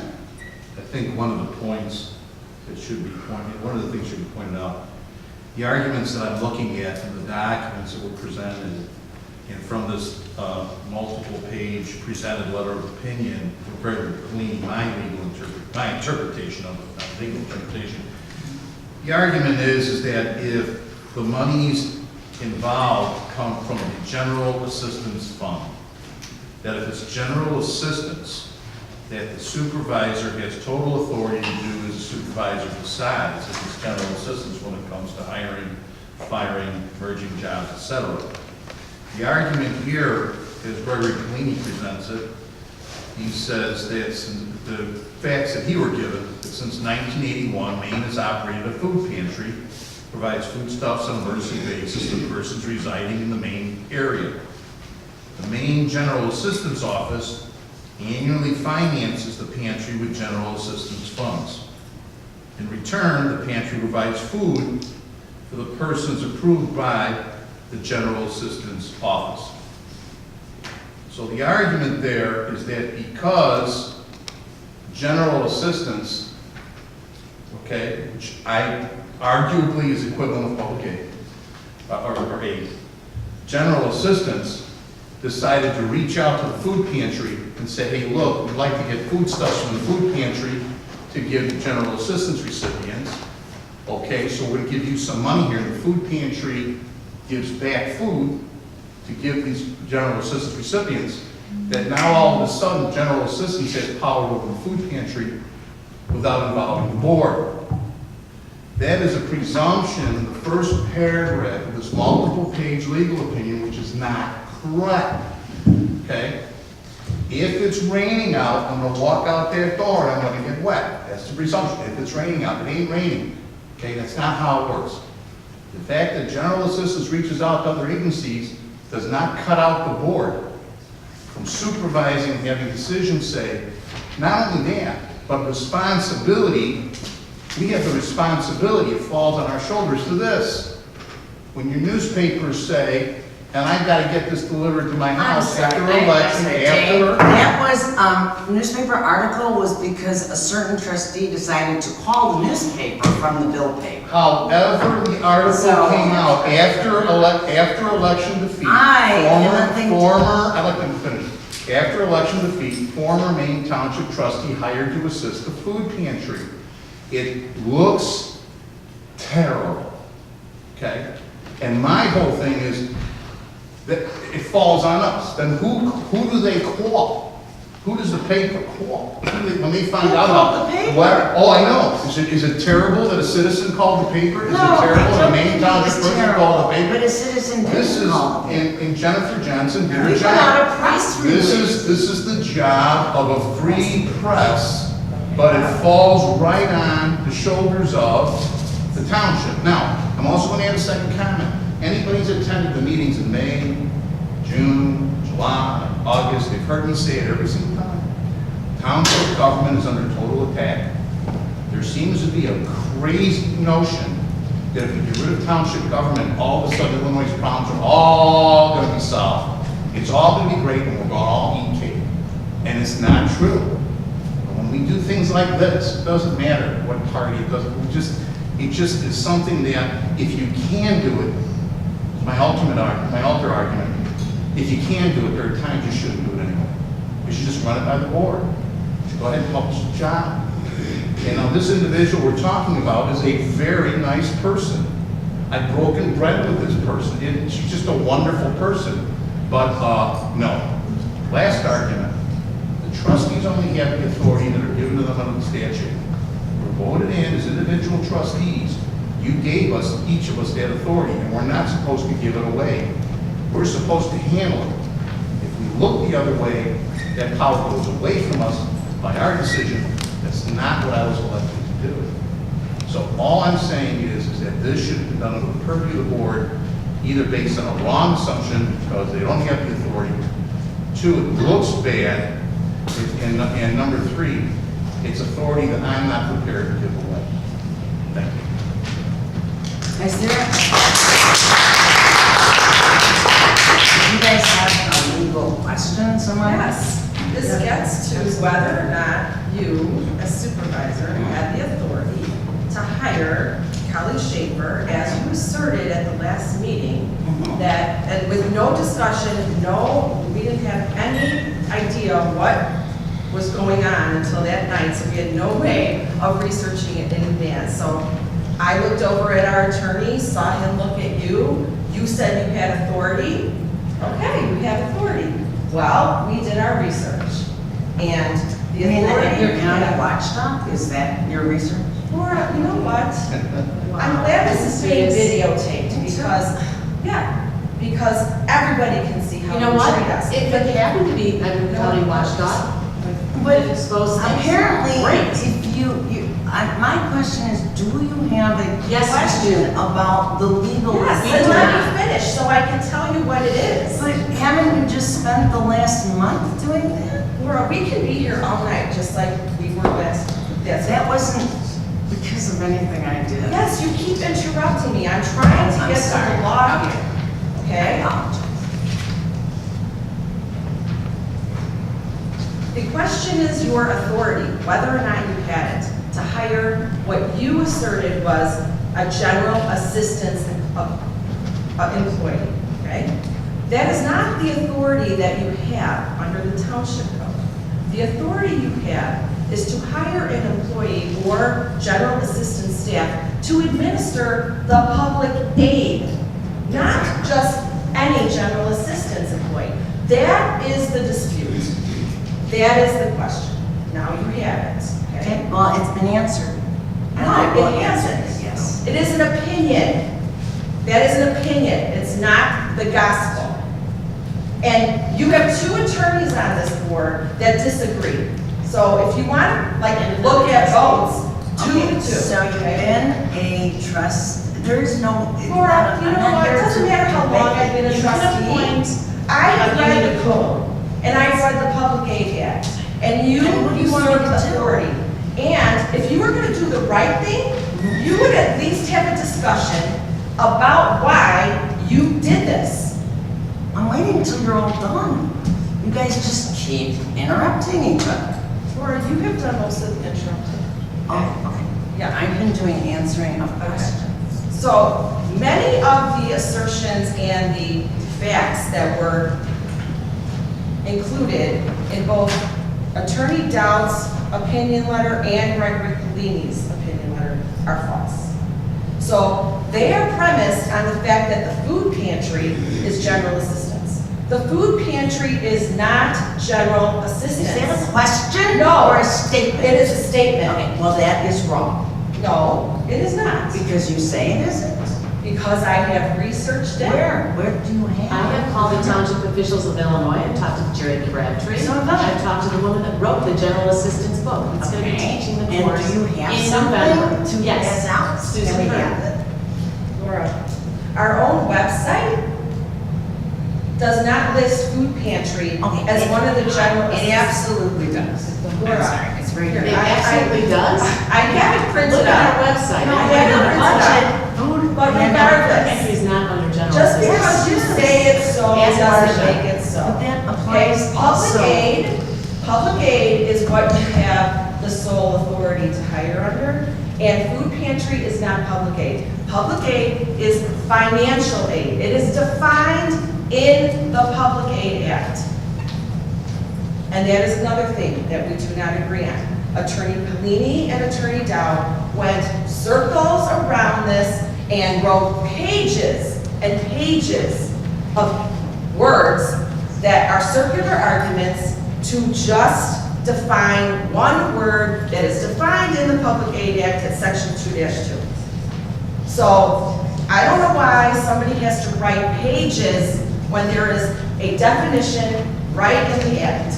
That tells me that they are trying to expand a definition and they are not strictly construing a statute. You're an attorney and Attorney Dowd is an attorney, and you both know that statutes are to be strictly construed, not broadly interpreted as these opinions state. So we can get another attorney to opine, or we can just apply common sense and reason and say, people of the township are speaking. They are saying that there's problems with this. The paper said there's problems with this, and 3 of your trustees are saying there's problems with this. But yet you want to minimize how we feel and what we think, and you don't want to answer to the public. Our own attorney, in his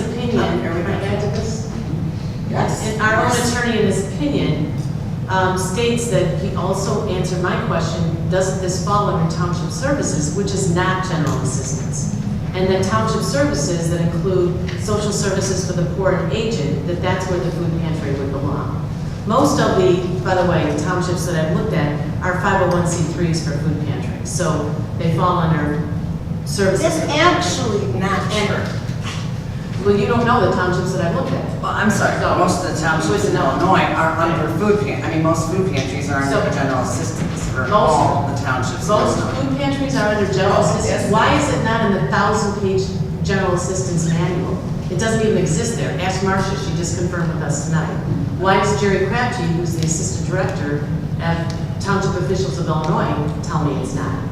No, food pantry is not in the general assistance manual, which talks about the rules of state aid. If you guys think so, Exactly. but we don't get state aid No, but in you this are township. The We are not. only authority you have is to administer public aid, that's No, it. I'm sorry, for any township that, and when you guys are completely finished, I will speak. Okay, the last part is that Attorney Dow did reference that it is his opinion that you can certainly include the food pantry under the township services that are offered under that section G, which is social services for the poor and aged.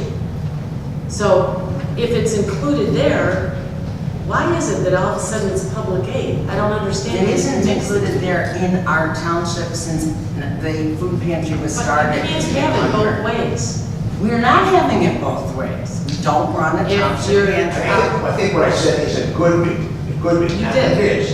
Right. Okay, But it isn't. It could be. But I also said it's not exclusive. And why is that? How can it be, what is it? Is it public aid or is it not? I believe it's public aid. And I had conversations with Claire about it.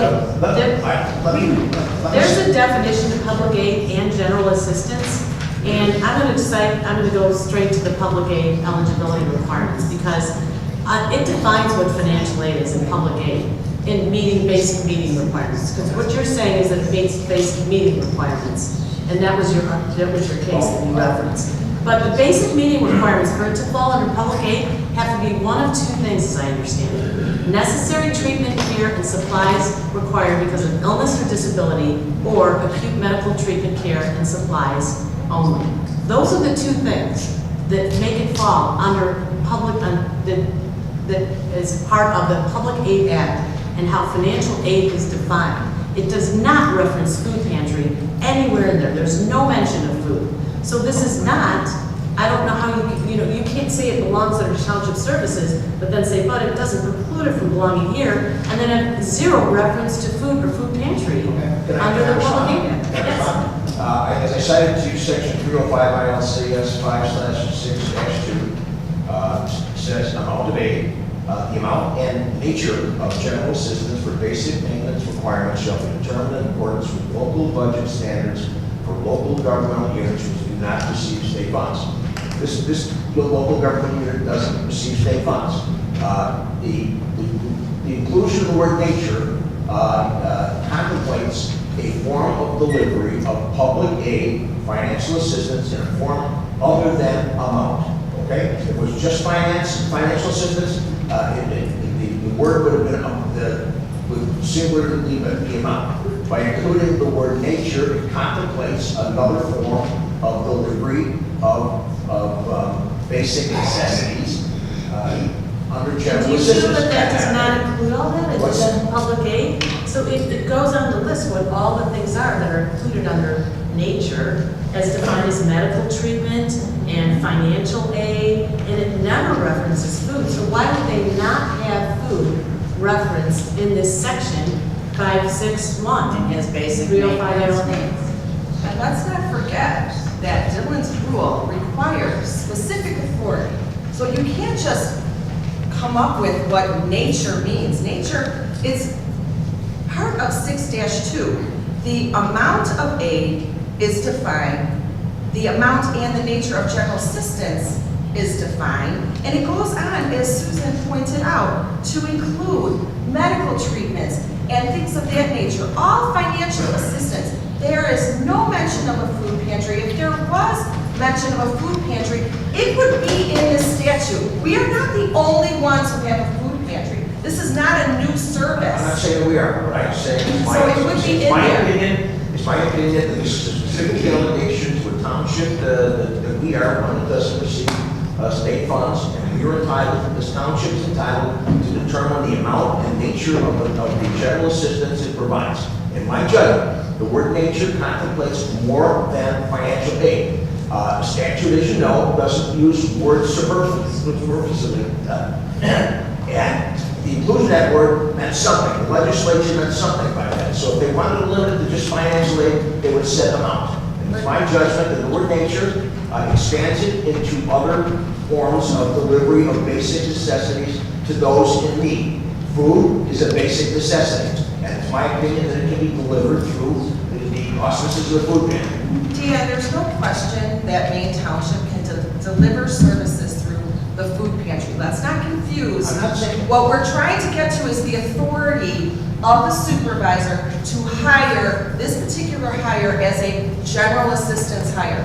General assistance hires, the actual statutory authority is only for the administration of public aid. Public aid is defined, and it does not include a food pantry.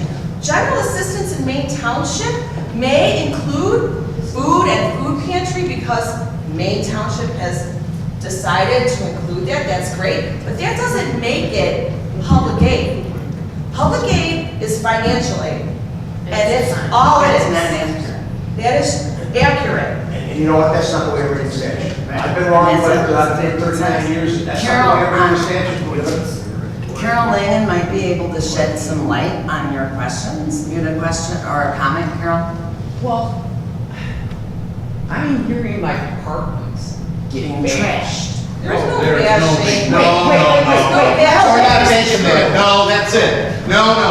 We have nothing to do with what your department does. What your department does is fine. I stand corrected. It's fine. It's whether or not I have the authority in saying who gets hired for that department. I'm sorry. Our concern at the core is we have 16% of what we ask for out of property tax dollars, which is $1,116,000. We can take from property tax dollars of yours, and we say 16% of it is going into Actual the recipients actual of general recipients assistance. of general assistance, public aid. Is that not is anyone else outraged by that? Where are you getting these figures? I have our audit Excuse report. me, I have to stand up and show everybody the audit report. Oh my God. Okay, but what are the? No, you asked me a question. No, no, what's the levy Page station? 12. No, what's the Here it levy? is, page 12, and this was the audit from. What's the property tax levy for the township? I am talking about the general assistance property tax of $1,116,000. The administrative cost to administer $183,000 worth of public aid is $697,000. By your decision of adding another $35,000 employee, it will be well over $700,000. 30,000. And now. The year before was 20,000 less than that. No. So our aid has gone down. I think Marcia has- From 196 to 183, and our expenditures go up, even though Does one not year to really the next. appear any of them want any The of this. authority to do that was taken away from And the authority was taken away from us. Because you did. And we don't, Excuse me, I know everybody's passionate about this and you all have opinions, but I think we've lost some decorum here and there's a lot of interrupting and really not being very courteous to one another. And I think that as a board, we should all take a breath, stop, and listen to what the other people say and then ask for permission to speak. We have a supervisor that's supposed to be running the meeting. And let's just pause for a minute and start over, because other people want to speak too.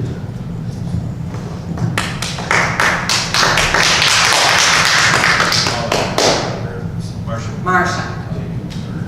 First of all, the line item in our property tax is 1.6%, right? Correct. All right. It seems to me that we are nitpicking. This budget was passed in March. We, meaning Maine Township, township is operating on a budget that already exists. To nitpick does not accomplish any progress. You are new trustees, and for that I respect you. I also respect your opinions, and I respect your positions. But as new employees or elected officials of the township, you have never been around in the last 35 or 36 years that I have been an employee here to witness any of the programs that go on in this township. So, as a new member of the board, I recognize you, Dave, but just let me finish one thing. It would behoove you, all of you, to witness what we do on a regular basis. As an an employee who has been here for many, many years, and I started as a case manager, I am and a resident of Maine Township, I am very, very proud of Maine Township.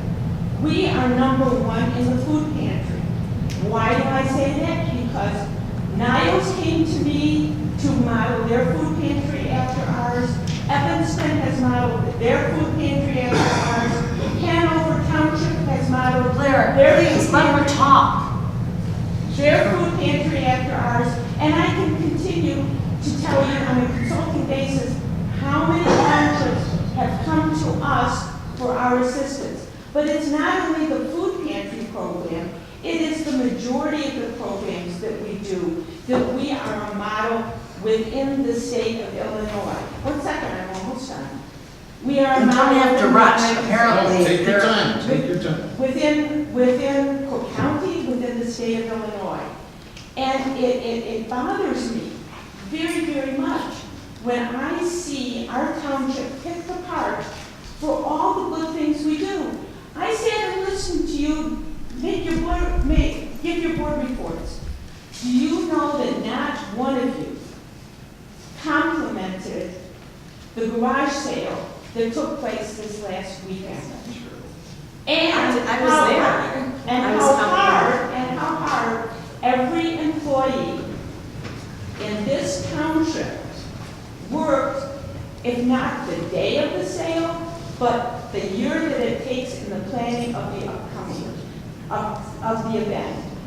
It does not prove, or it does not accomplish, ladies and gentlemen, anything to continue this big argument.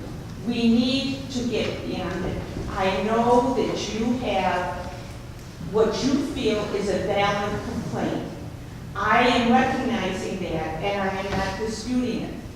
But if you look at the history of the way township government has operated, specifically the general assistance budget, then you will see that general assistance not only includes welfare, but it includes all the services that are administered in the general assistance department, which includes information and referral, which includes assisting people with benefit access, which includes assisting people with Medicare D, which includes assisting people with energy assistance, which includes helping them with the food pantry, which includes any issue that they might have when they walk through the doors of our office.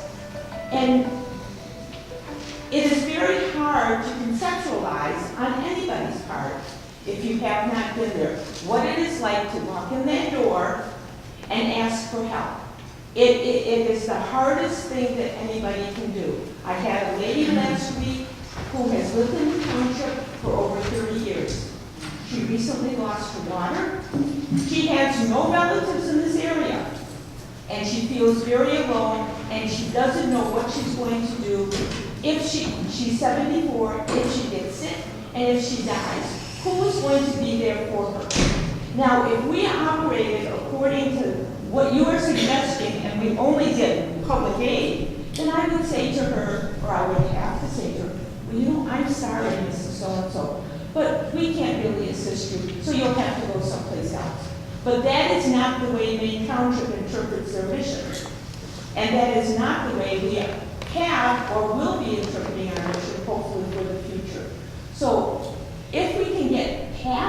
issue, and if possibly, by consulting other general assistance departments, i.e. supervisors and townships, you will see exactly how they operate and what they do and how general assistance has an expanded definition, then maybe you can see exactly what Maine Township does and understand why we do it. Yes, sir. So based on that, so I understand, because the question's not in front of me that I see, I don't see it, I'm looking. I don't see the question of the goodness of the food pantry. I don't see the questioning the goodness of general assistance. The question is, do I not have the authority to decide, to participate in the decision to hire somebody at the food pantry? That's the only question I have. And my answer is, with how wonderful the food pantry is, because I'm a Knights of Columbus. I've been doing charity all over the state, okay? We go all over the world, okay? And we look at that percentage that gets to the recipient, the charitable donation. We look at that very closely. We're very conservative in that regard. That has nothing to do with what the question is. The question is, do I have the authority as a trustee to participate in the decision of whether to hire 5,000 people for the food pantry, or do I sit in my chair and shut up because I don't have the authority? Answer my question. How about that? Marcia doesn't have to answer your question. I want to know how all you just told me, how does that pertain to that question? Laura, as a supervisor, Carol Teschke before her, Bob Dudich before her, and I can go back 6 supervisors, have always had full reign without question of the general assistant budget and all of the programs that come under there. Because general assistance is different. That I have gone It's through. confidential. It is, I said, because general assistance is a different beast. It's confidential. It involves different procedures. You have to pass your minutes. There's a lot of different things. And Marcia is by no means saying it just because it's always been done that way. You people, from 3 months experience, assume that everything we do is just done for this terrible purpose. And many people in the audience are saying, I want my authority. I don't want my authority. No, So it has nothing to do with the purpose. what did I tell you?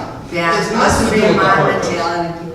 It has nothing to do with that. I'm not going to go down. It's 9:45. I don't want to go down that road Well, you about guys are terrible the ones guy I that wanted am this because end. it's such a beautiful thing and there are rainbows over it that I can give up my authority on saying who gets hired for the food pantry. But I didn't make the law. And I'm Well, not. we're asking you to follow it, that's it. We I have am. a dispute on what it is. I'm gonna make my statement, and first of all, the Township Code, 60 ILCS, Section 100-5. The Township Board may employ and fix the compensation of township boards that the board deems necessary, excluding the employees of the offices of Supervisor of General Assistance, Township Collector, and Township Assessor.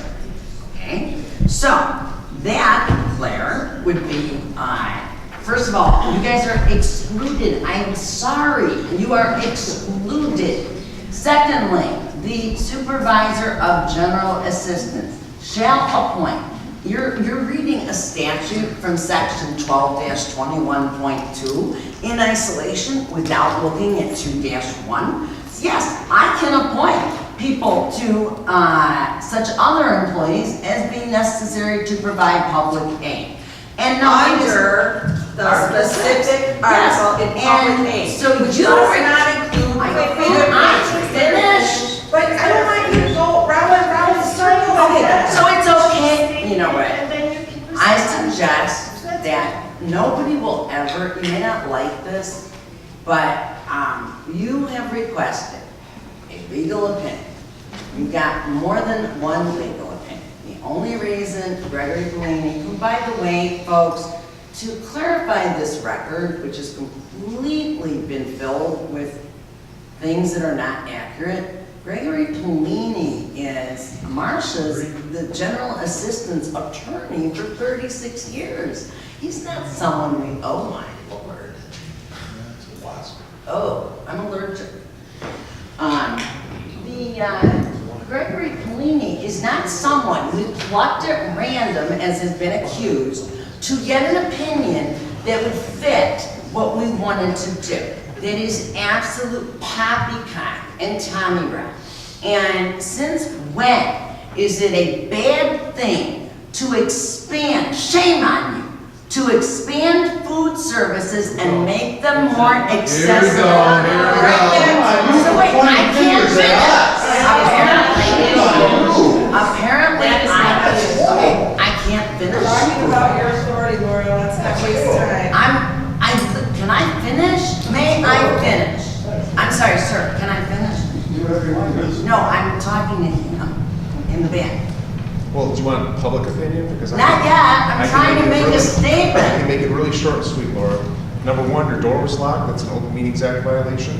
I came My here at door's not 8:30. locked, I don't know what you're talking about. I came here at 8:30, your front door was locked, I'm on 2 security cameras trying to get into the building. Number two. Is that Eric? The question that I think these people have Are you videotaping too? is if you have the authority to hire these people. I do.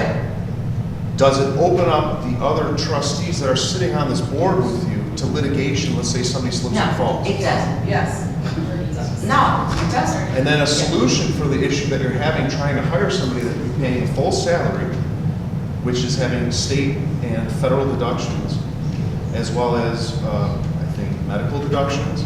20 hours you become IMRF, 30 hours you get medical benefits.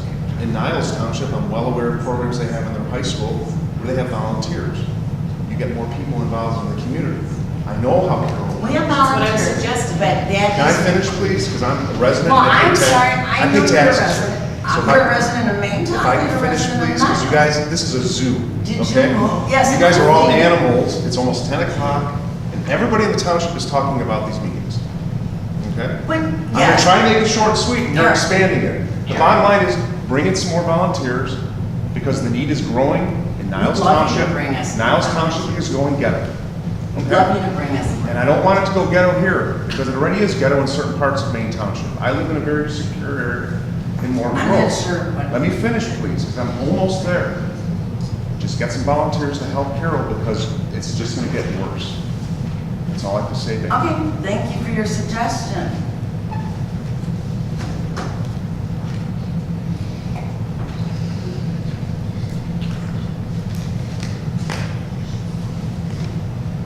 Are you done with your statement at this point, Laura, or just kind of figuring out where we are here? I am actually, I don't think anybody wants to hear it, and I'm going to make it a part of the minutes, because it is 10 to 10. I think you should And, read it. Regardless of. All right, may it please the board, fellow members of the public, and our Maine Township community. Back in May of this year, I was sworn in as supervisor after serving 16 years as a trustee.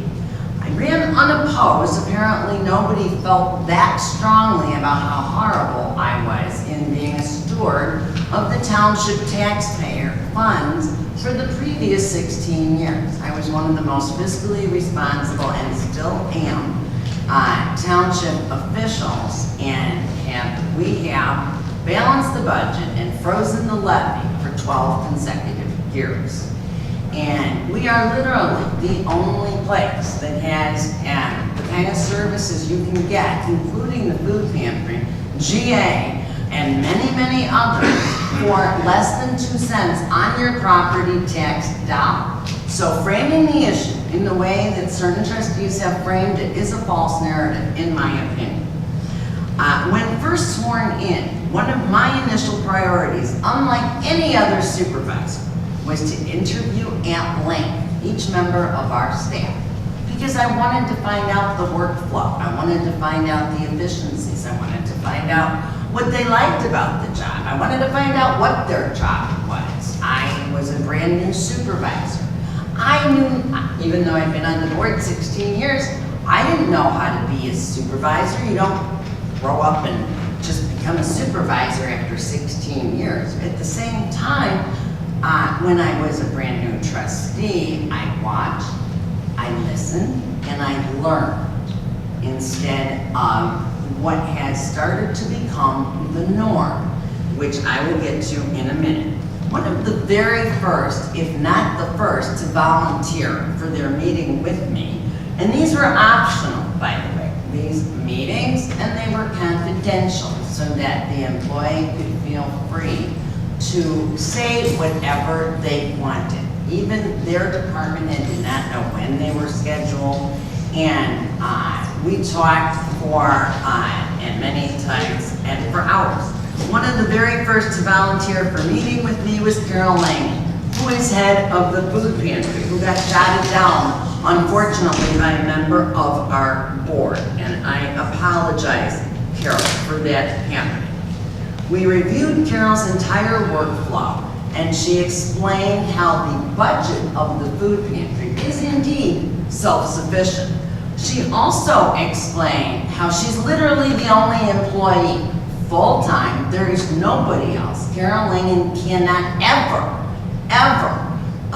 go anywhere. She can't have a death in the family. She can't have travel. She can't go to a meeting for what we just got $7,000 for without being here on what was only Tuesday and Friday to run personally the food pantry. And that's how it was always done, folks. So, we reviewed her entire workflow. She received community-wide donations, both in cash and food. However, we talked about how they were mostly concentrated around Christmas. And we do want to thank all of our community stakeholders and all of the, we're not bitching that it was only at Christmas, but that is what the ebb and flow was.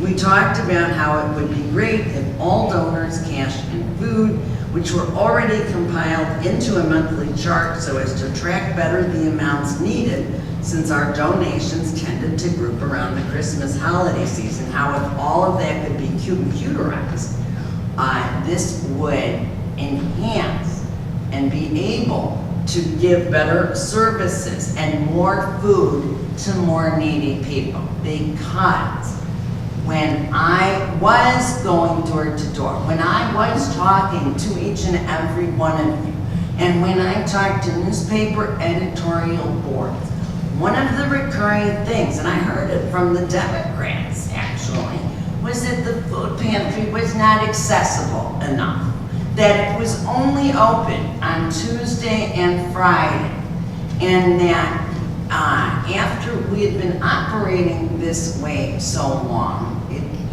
people didn't understand how they couldn't, that you actually could get food on another day, but the way it had been, so we wanted to have an overhaul of that and make it more accessible in response to the resident need, to the actual requests, not of the board, who had not even been here at that point, more than 10 minutes. But this was back in April, when I had been, again, talking to various newspapers. It had been expressed to me by many, the newspapers and residents, that we really needed to mobilize and open it up, because there's a whole class of working poor due to our economy that we're not reaching, and that are Maine Township residents, and they shouldn't be excluded. Now, our food pantry is labeled emergency assistance. On the same token, Carol mentioned to me that we have people on it for 15 years.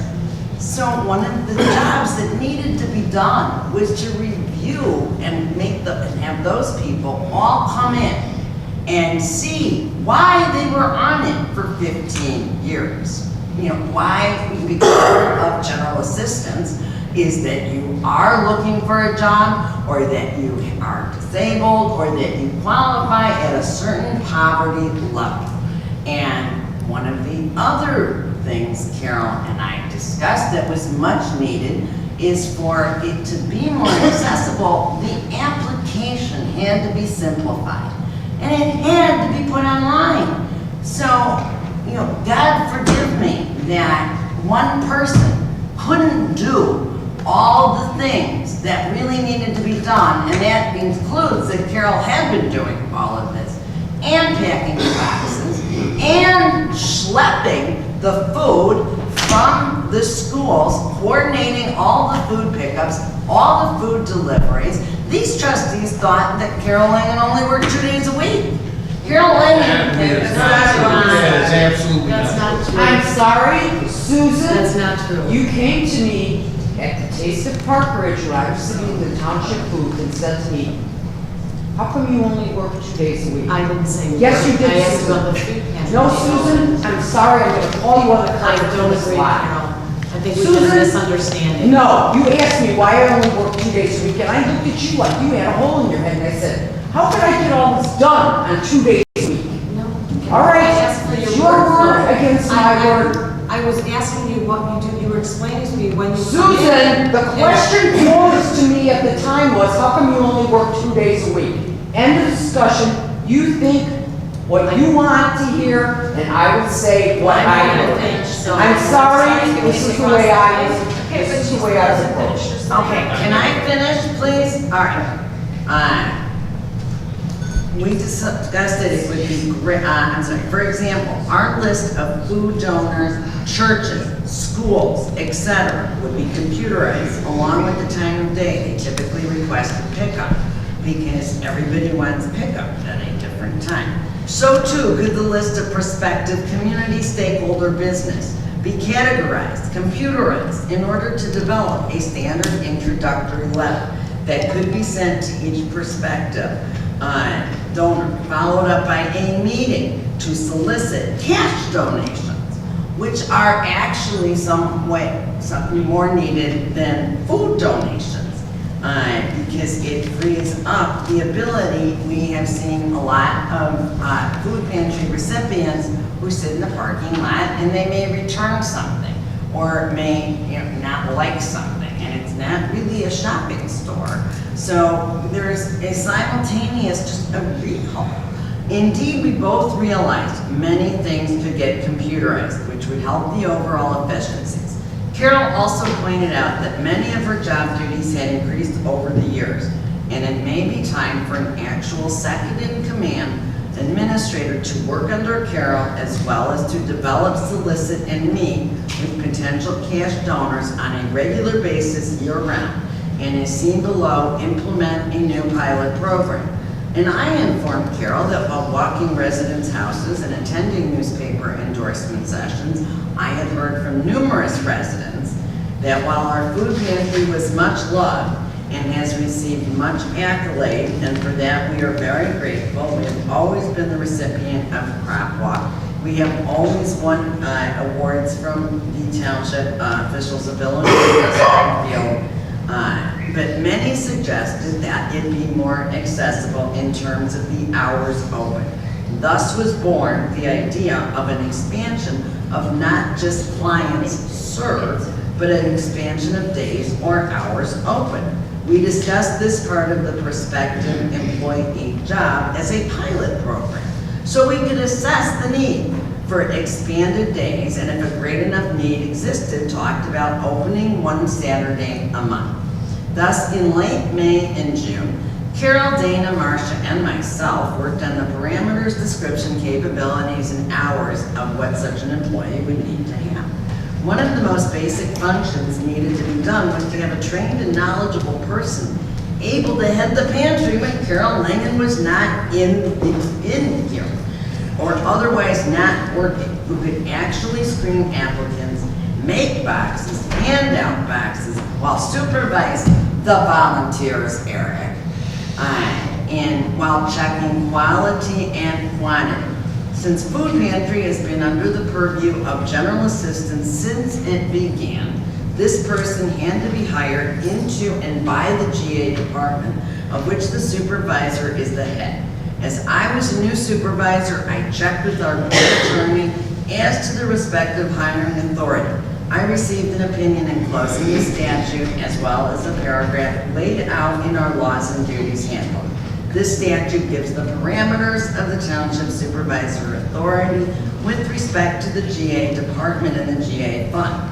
Not only does the supervisor have the authority, but the statute excludes the town board from such authority.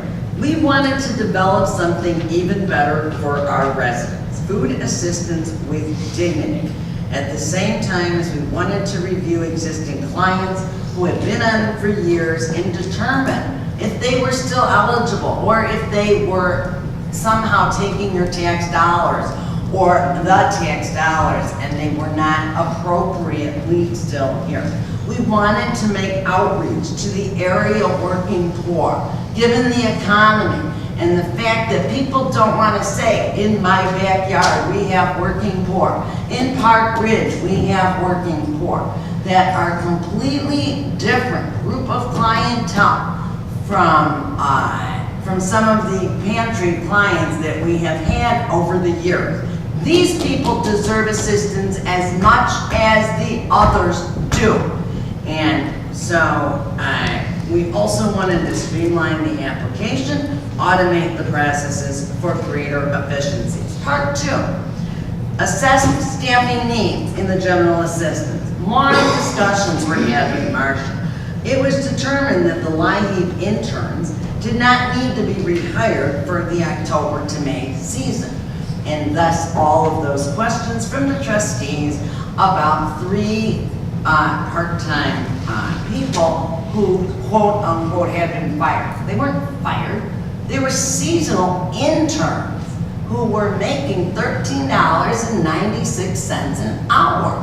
And it was determined just exactly like Susan Sweeney is saying, so that we could, do a greater bang for your buck. It was determined that the in-house 5 people who worked in their GA could do that job, and that they did not need the luxury of having, quote unquote, luxury of having an intern, because there were many times when the intern didn't have something to do. So those jobs were actually just taken off the payroll. They weren't fired, they weren't rehired, so they're not part of an expenditure, which saved, as I said at the last meeting, I believe, somewhere in the area of $5,000. Then we also streamlined the mailers that had been used for the LIHEAP program. They had not been reviewed, they had not been looked at for years. We had not been using the website and internet, people's email addresses. Part of Kelly's job is to compile such a list and to help Marcia in that department, because she's computer savvy, unlike many of the people are not. And that are township people, some are, some aren't, and everybody is getting trained to be better. But the point being that we cut 3 mailers to 1. Those mailers were incredibly expensive to send out to people, some of whom were not residents. So yes, I hear you. So I'm not just willy-nilly pinning the tail on the donkey. This was a well thought out. The board may not agree with the process. The board may not agree with the statute.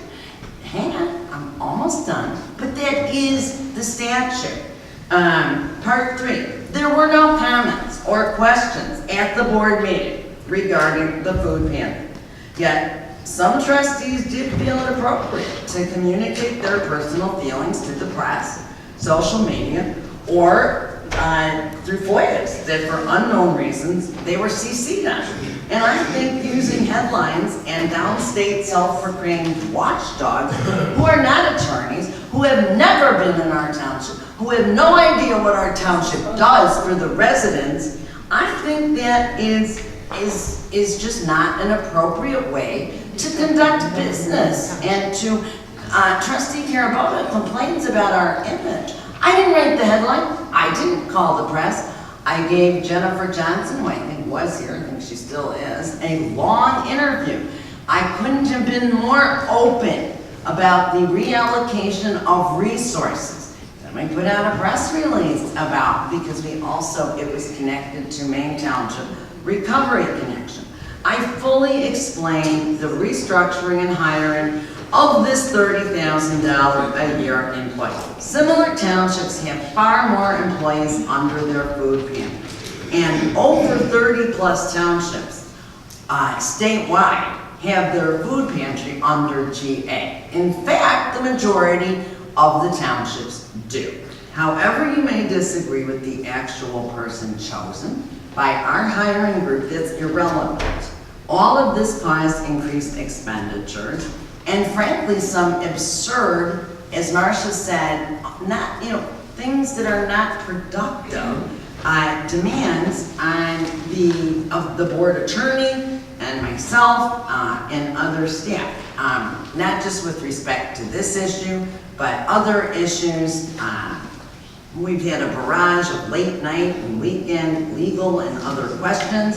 I apologize if you guys don't like, I've never met the person, so I don't know why she's getting such criticism. Maybe come to the food pantry, take a tour, give it a chance. And we are in the process of updating our manual, and certainly we're happy to consider making hiring protocol for general assistance if that is something that is deemed appropriate within the general assistance parameters. However, I will not and continue to be the subject of a mom mentality of getting emails at 1 a.m., 3 a.m. Or, if you don't like a legal opinion. Yes, that's what she said. Yes. And she says We I'm don't have to be. We don't have full-time criticizing, you know, So says I'm if criticizing the food pantry, which I'm not doing, I'm criticizing the administrative food pantry. I didn't, can I? I'm just saying that Laura, you can't say mom mentality. If I'm not working late, it's because I'm taking my job to heart. And I've been. I'm sorry, I'm I'm gonna finished. finish. Let me finish. Thank you. However you may disagree, I'm sorry, I had a right to rely in good faith on our township attorney, on the statute, and I did. No one can point to a single flaw in this person's work or work ethic. There were trustees that on Labor Day Eve, sending things that had been printed in this watchdog analysis. Again, I have to reiterate, I don't address the board concerns through articles printed either in a blog or in the newspaper. I address the board concerns when the board addresses me appropriately. The Marcia Warnick, we then got, the question was changed once Dan Dowd answered the question for the trustee. However, Attorney Dowd said he was not familiar with Part 2, which was now raised by this particular trustee pursuant to this watchdog's legal analysis, even though he's not an attorney. And it was requested of me by Attorney Dowd to have Marcia contact her attorney that she's been using for 36 years. Not because that we knew he would give some interpretation, it was actually to answer the board's question, not some random guy. He was utilized at Attorney Dowd's request, and because in a call between this trustee and Dowd, I had also been told that there may be some allegations that perhaps Dowd, being our longtime attorney, wasn't as impartial, which I dispute. He's very impartial, and I think he's gone out of his way to accommodate these board members over and over and over again. We sought Marcia's resources. A conference call ensued. Per the trustee's email, time was of the essence. She was provided a second legal opinion, September 5th. That was shared again. In closing, I I want to say that we have the opportunity to continue to do really good things for our residents. And as Carol has already told you, the food pantry was just given $6,700 of donation. And we wouldn't be having that discussion had we not gone ahead and actually started expanding. Sometimes you gotta reallocate and reshift resources. And this budget, as Marcia said, it's already done, and the township food pantry is a self-sufficient, and we're working to maintain that. There's a $50,000 line item and a $50,000 revenue item, and it's under general assistance. For those people that want to continue to dispute till the end of time that it isn't, it is. Okay, I'm almost there. So we have the opportunity to do these really good things. The outreach is working. We've had, one of the other jobs is that now there's a centralized, as we said, database of prospective donors. Those meetings have started, along with things like Maine Township Recovery Connection, along with things like these streamlinings and these efficiencies. So I have done as I promised I would to the residents when I was running for election.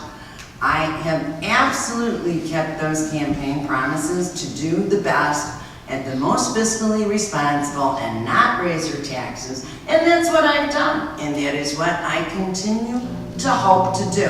What I will not accept, though, is that when we do go out of our way to have public participation, I don't want to be screamed at.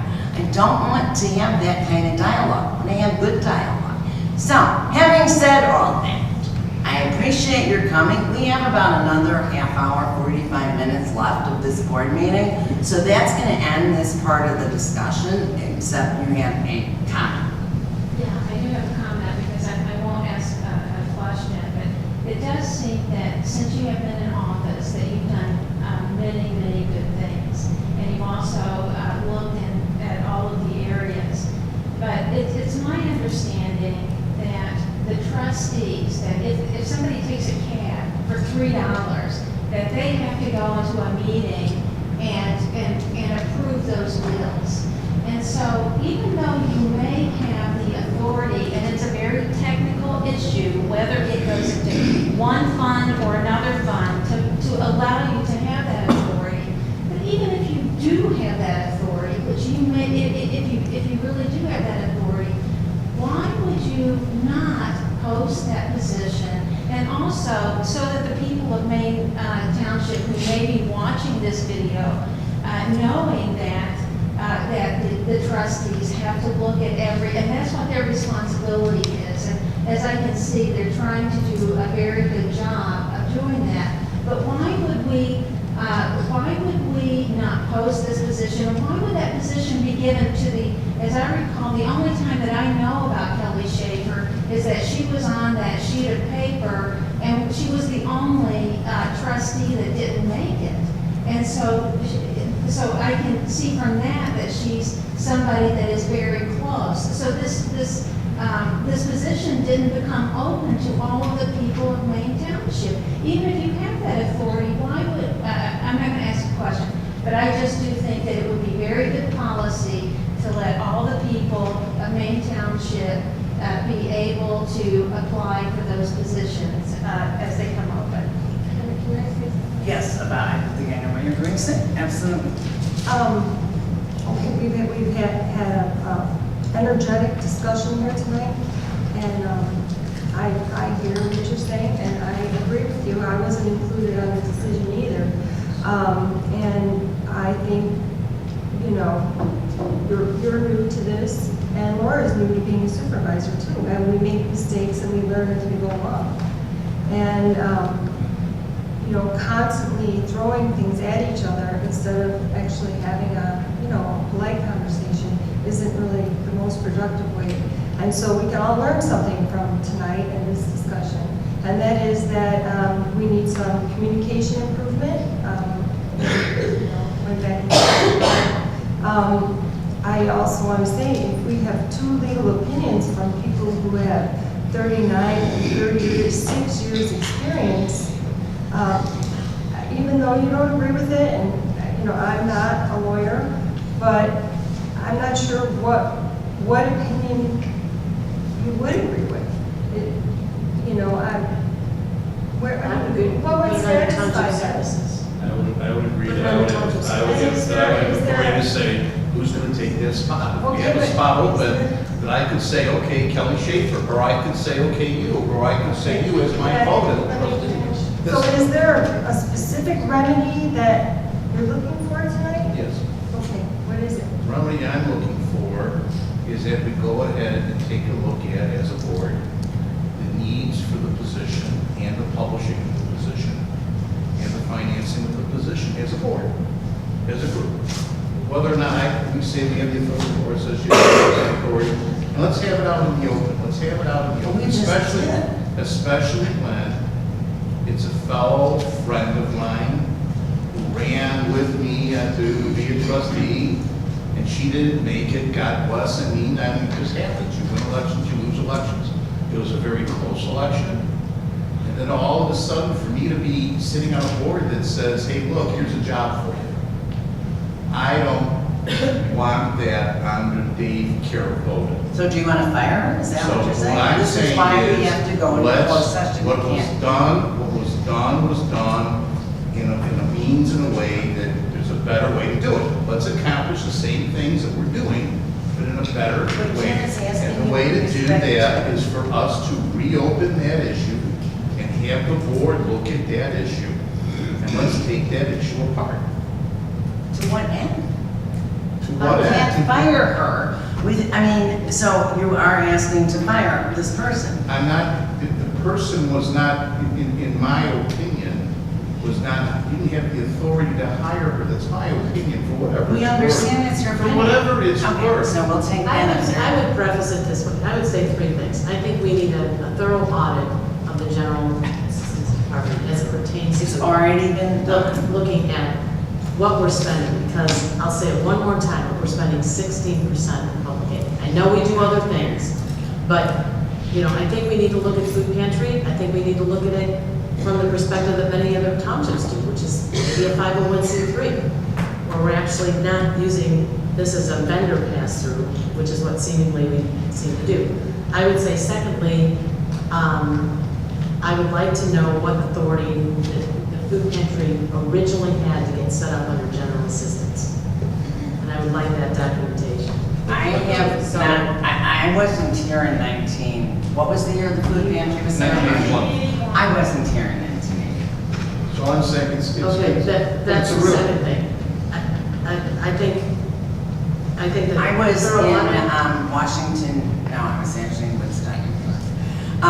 Okay, well, we already have an audit. We've done that, we've complied with all legal audits, and the rest of this, we'll take under advisement. Eric, one last comment, we have to move on, guys. Well, you guys are the ones that are. I'm done. Laura, you just Two spent things I'd just like to say, 15 ma'am. minutes I've got on a the floor. discussion that we didn't get to have. You guys aren't respecting this as I'm so residents. sorry. I got 3 minutes, so you've already used a minute, okay? Number one, I think you guys need more training. Number two, anything that's discussed about employees discussed in closed session. I agree. So you guys all have to watch the fine line that you're walking. I Number agree. three, I will leave after I make this comment. A forensic audit of not only the systems, methods, and controls that are being done in this township, which could set a precedent for the rest of the state, but also a forensic audit needs to be undertaken of all of the finances of the township. Okay? I can make one phone call. You saw what happened to District 219. I could pick up that phone again. And Jennifer wouldn't be doing that story. There are other people at the Tribune that can go through your finances with a fine-tooth comb. With that, I'm going to let you guys argue until 11, 12 o'clock at night, and I appreciate letting me speak. Thank you. Thank you, Eric. All right, we're moving on. So now we have new business. The report on this, yes. Final. Okay, Sue, trustees, Sue, Yes. you said you're 3.8, what Thank you. I'm not sure I have one. I want thorough audit, like you just specified. I'd like to know, I think I already said the second one, which is how the township, how the people do that started, and under what authority. Okay. All right, I just moved. Thank you. Okay, so, new business, the report on the status of Granicus I've already given. And now, two trustees, actually, Ben Boynton, a third, requested an item be put on the agenda for discussion, attorney advice, and possible vote of including bill pay review in the actual meeting agenda, and thus subjecting it to requiring the clerk taking the minutes and/or taking minutes. I did, but it was before. Oh. It got delayed. Sorry. That's okay. If I can just clarify, I actually recommended having this for discussion, and I asked to actually have bill pay be part of the open meeting. As I understand the Open Meetings Act, the bill pay would actually require that you have a 48-hour posting. It is. It is And so, posted. It's on the bottom of the clear agenda. that actually the start of the meeting is at 6:30, not 7:30 with bill pay. So that was my request of you to comply with an agenda that actually is compliant with open So meeting. you'd be looking to do the bill pay up here, or? Yeah, that's what I said. We could start the meeting at 6:30. But then you need, so, first of all, it does comply. It says right here, the trustees will meet at 6:30 to review the bills. And the bill pay has never been held to be a committee. So any committee of the greater body, yes, has to have minutes and have all of those things. So we do go above and beyond. We've had this legal opinion issue before. I raised the same question because Carol used to term it a finance committee. It is not a finance committee in the sense of Park Ridge has a finance committee. It is not, because under the township code, a trustee can review or audit the bills at any time in a day prior to the meeting. It doesn't have to be 6:30 to 7:30. So that's why the So only is possible it- way is to put it for discussion as to how you guys want to do this.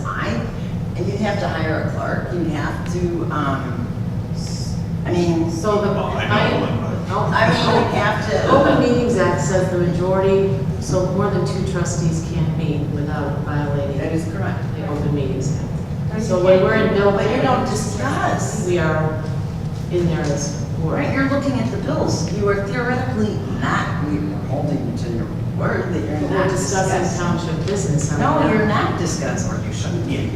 I think that one of the problems is that what you're saying is as we each examine bills, because there's so many of them, there's 3 different funds, et cetera, there are bills that I am examining that by the time we get to 7:30, the other trustees may not have seen.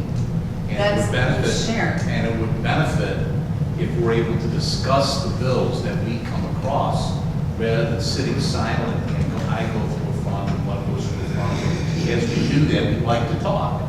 And we can say, what is this, what is that, what's the discussion? Well, the Open Meetings Act would allow us, if following that, would allow us to do that.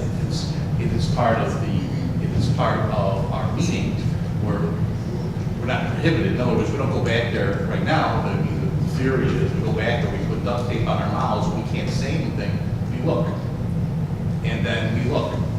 And then we look. That really doesn't accomplish what really should be accomplished. If I'm looking at a bill and I have a concern about it, I'd like to share it with the other trustees. I'd like to be able to talk to Kim, talk to and I think that's one of the concerns. So to get clarification on this, I put an email into the public access counselors, which is a Madden's office, to get an opinion. Because all I want to do is be compliant. Yeah, I mean, if there's- if I- the public has open, I mean, the point If is. there's deliberation, Okay. with 3 or more members of the board that's a meeting. So if that's going on, it's a meeting. If there's deliberation. I think it's open there, but best practice would be to have that meeting. If there's deliberation about the business of the township, if it's just individually reviewing bills, then, that wouldn't constitute deliberation. But if you want to open it to that, or if that's what is occurring back there, then it would be a meeting. I guess my only concern would be is under GA, some of the information is confidential, so opening it up to a meeting could be troublesome. Yeah, but that you can keep confidential under the. Well, it already is open, it has to be open, as it's defined here, right? Well, I'm sorry. And bill pay has to be open. Yeah, but certain information, I think, in the GA register as recipients of aid is. Yeah, I was just talking, if you're up here and you're talking about a specific question you'd have on a GA client, that could be troublesome. But, I mean, this isn't clear to me that the public can join in and witness bill pay. Except for the confidentiality of the GA. Yeah, you could make an exception. I appreciate that clarification. But, if there was something to say that bill pay But if is. you do have, 3 members of this board meeting and deliberating about something about the township that constitutes a meeting, and the meeting has 10 minutes, and it's got to be open to the public. I believe that's an open meeting. I don't think that's closed to anybody other than, what Pete raised about the potential confidentiality issue, but maybe best practice to have, clerk there to take down the actions that are taken in that meeting. That constitutes that deliberation.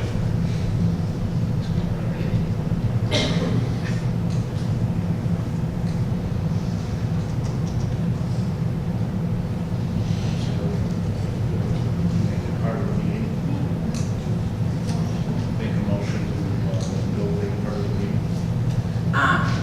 What do you think? Well, I think that you probably need to consult with Pete and Aisha a little more. You can still keep it at 6:30. You can do it at 7 o'clock. No, I'm saying the mechanics, because the Aisha will be working a 12-hour day. I understand. And there is nobody else. So you have to comply with, workplace rules. That's her dinner hour. So, I mean, there's other legal considerations. Whatever you guys want to do. Are you saying that by virtue of it being at the bottom of the agenda now, that bill pay is not open as we speak now? No, it is open. We are complying with notice. Okay. You had said that your purpose was to give notice. It's on there. We're just not recording it. We're not recording it because it's not an official finance committee. We're deliberations. You're not deciding anything in there. You're reviewing them. You decide here. Right. But the discussion. The questions you have with people like Denise, Marcia, that's okay. They're not, But if we want to converse among well, ourselves. then you have to decide if you want to pay the clerk I more would money. like to get an opinion from the Public Access Council. Well, then I don't think you want to make the motion tonight. I think we just go ahead and do it. We'll just move it. So that way we can discuss the bills that we're looking at. I'm looking at thousands of dollars in certain bills, and Claire's looking at it, Tim's looking, and we can't discuss about what we see, and there's not sufficient time unless we can get here at 9 o'clock in the morning to go through all each of them individually. And conversing would be a very good help, so. I'm not sure what you're saying. So what I'm saying is that a motion to make it part of the meeting, that, and we'll figure out the mechanics, but make it part of the meeting, so we can discuss the bills as we go through. But don't you think the mechanics maybe should be figured out? I mean, are we gonna get to the next meeting and then all of a sudden, yes, Denise? I just have one quick question.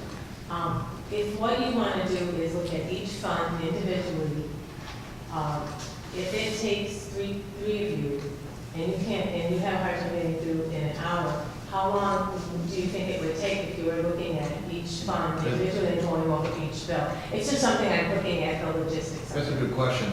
And it's a very good question. The problem is, though, is that we can cut to the chase if we're able to kick around between trustees a bill, and we also get input from the very, very knowledgeable people that are here on staff, we can't talk between ourselves, say, and we could resolve an issue in probably 38 seconds if we can talk between ourselves. Right now, we can't. So if we make it part of the meeting, we can't. I know the bills are pretty voluminous, but what if they were sent to each trustee to review in their bag?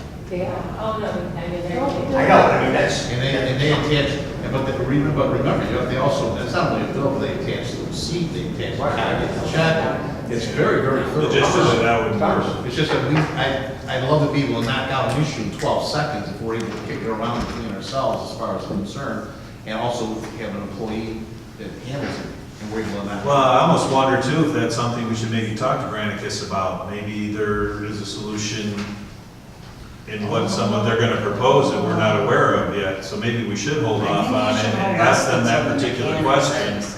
And maybe we can get some resolution or clarification on that end of it. That's a good point, because We're meeting October do all the work, Right. I mean, that's a good point. And I'm very curious as to what they have to say after looking over the stuff that you had sent from them, Susan. Yeah, it seems like there might be some ways in there to streamline some of this, so. That's very good. Good suggestion. So we can entertain the issue next board meeting, how do you want to do that? Well, we didn't make a motion, it was just a discussion, so. And we can continue always discussion. discuss. Continue the discussion at the next Right. meeting? Right, and I'll put on the agenda, continue discussion and possible vote, so that you have it available to vote.